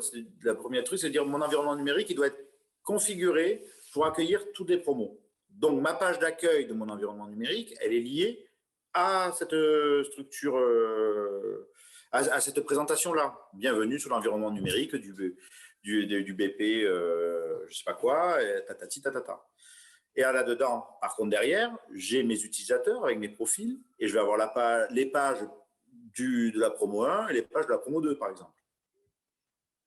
Ça, c'est au niveau des onglets que j'organise ça. Et tu n'auras jamais 3 promos en même temps, en fait. Donc ça, c'est un travail que tu ne fais qu'une fois. Ouais, attends, il y a Juliette. Vas-y, Juliette. À ceci près que, effectivement, ma problématique, ça va être de pouvoir compiler quand j'ai 2 promos qui se succèdent. Donc ça, c'est pas un problème. Par contre, quand j'ai 2 promos qui se croisent et ils sont sur site pendant 1 mois et demi ensemble, du coup, il y en a qui démarrent, il y en a qui finissent, et en fait, ils ont besoin des mêmes ressources, mais pas à des moments différents. Donc, je pense que il faut que je réfléchisse à comment.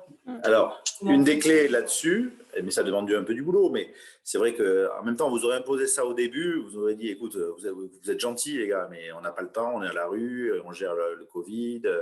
Et il n'y aurait pas eu le Covid, vous auriez dit exactement la même chose. Enfin, moi, je l'ai vécu à l'ENV déjà, donc c'est parce que ça ne rentre pas dans le cheminement de départ. Donc là, aujourd'hui, ça prend sens et de dire, OK, comment je structure le bazar? Ce qu'on peut dire aussi, c'est que l'environnement que vous avez développé devient l'environnement bibliothèque.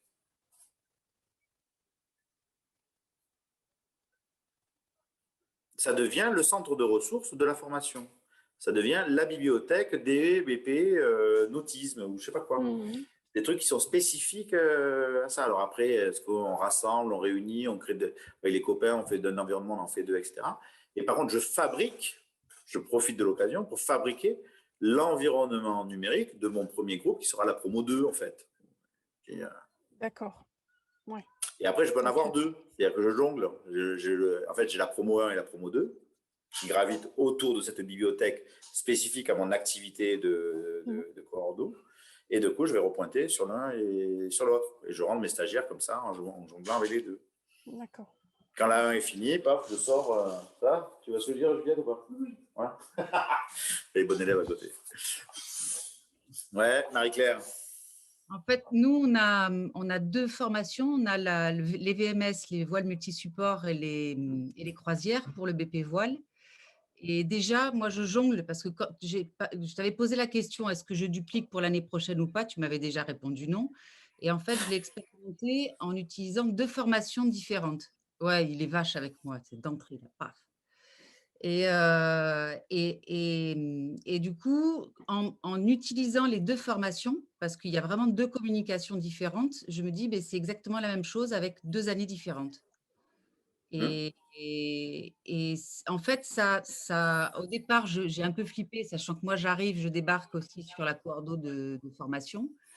Et en fait, l'outil est assez simple et moi, je suis assez rassurée par rapport à ce que me dit Olive.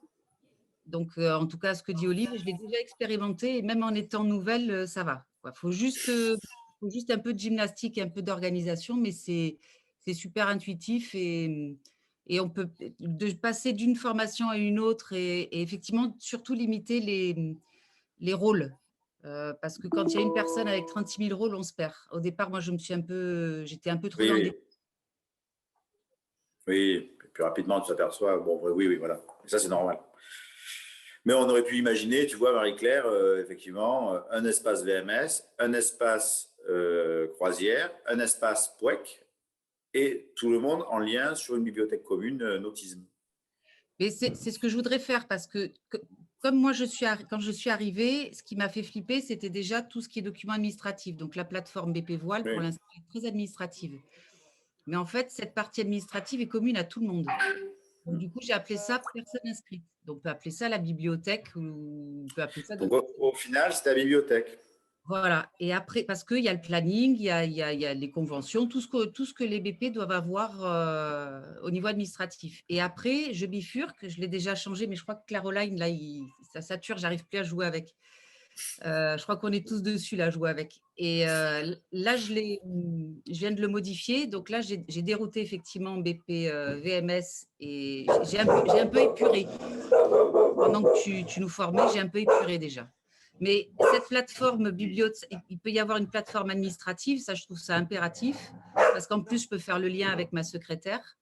Et après, un lien ressources, bibliothèque, contenu PEDA. Et après, j'ai juste à jouer à Tetris. Entre guillemets. Voilà. Bon. Je ne sais pas si je vais y arriver, hein, mais je le vois. Oui, si, tu vas y arriver. Non, mais là, c'est toujours pareil. L'idée, c'est d'alimenter la réflexion et d'aller sur un modèle qui progressivement sera pérenne. Voilà. Par contre, ce que tu disais par rapport aux raccourcis sur d'autres plateformes, on en a déjà parlé tous les deux. C'est après jouer le jeu du partage des droits de conception de ces modules.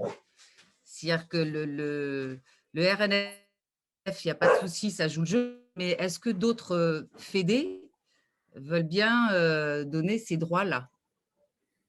Ça, aujourd'hui, il n'y a pas de décision. Enfin, les FED, c'est autre chose. Dans la communauté RNSPF, et notamment la communauté établissement, il n'y a pas de décision, mais ça, c'est une décision politique, en fait, et de stratégie politique entre le ministère et les établissements qui vont dire qu'est-ce qu'on peut mutualiser, pas mutualiser. Est-ce qu'on est en collaboration? Nous, ça nous prend du temps de concevoir tel contenu. Donc, l'établissement qui veut l'utiliser à côté, il participe au financement, donc il m'achète mes modules ou il me loue mes modules, etc. Aujourd'hui, on n'a pas de réponse. On pourrait imaginer qu'on ait des établissements spécialisés sur des thématiques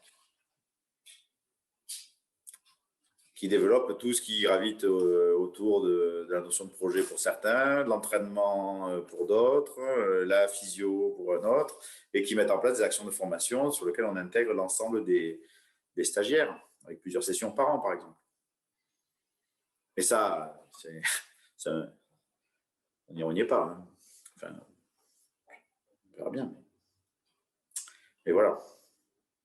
Bon, sur ce, non, parce que nous, à Montpellier, on ne travaille pas trop, hein, attention. Là, on est déjà à 16h. Hein. On m'a dit, tranquille. Hein. Non, je plaisante.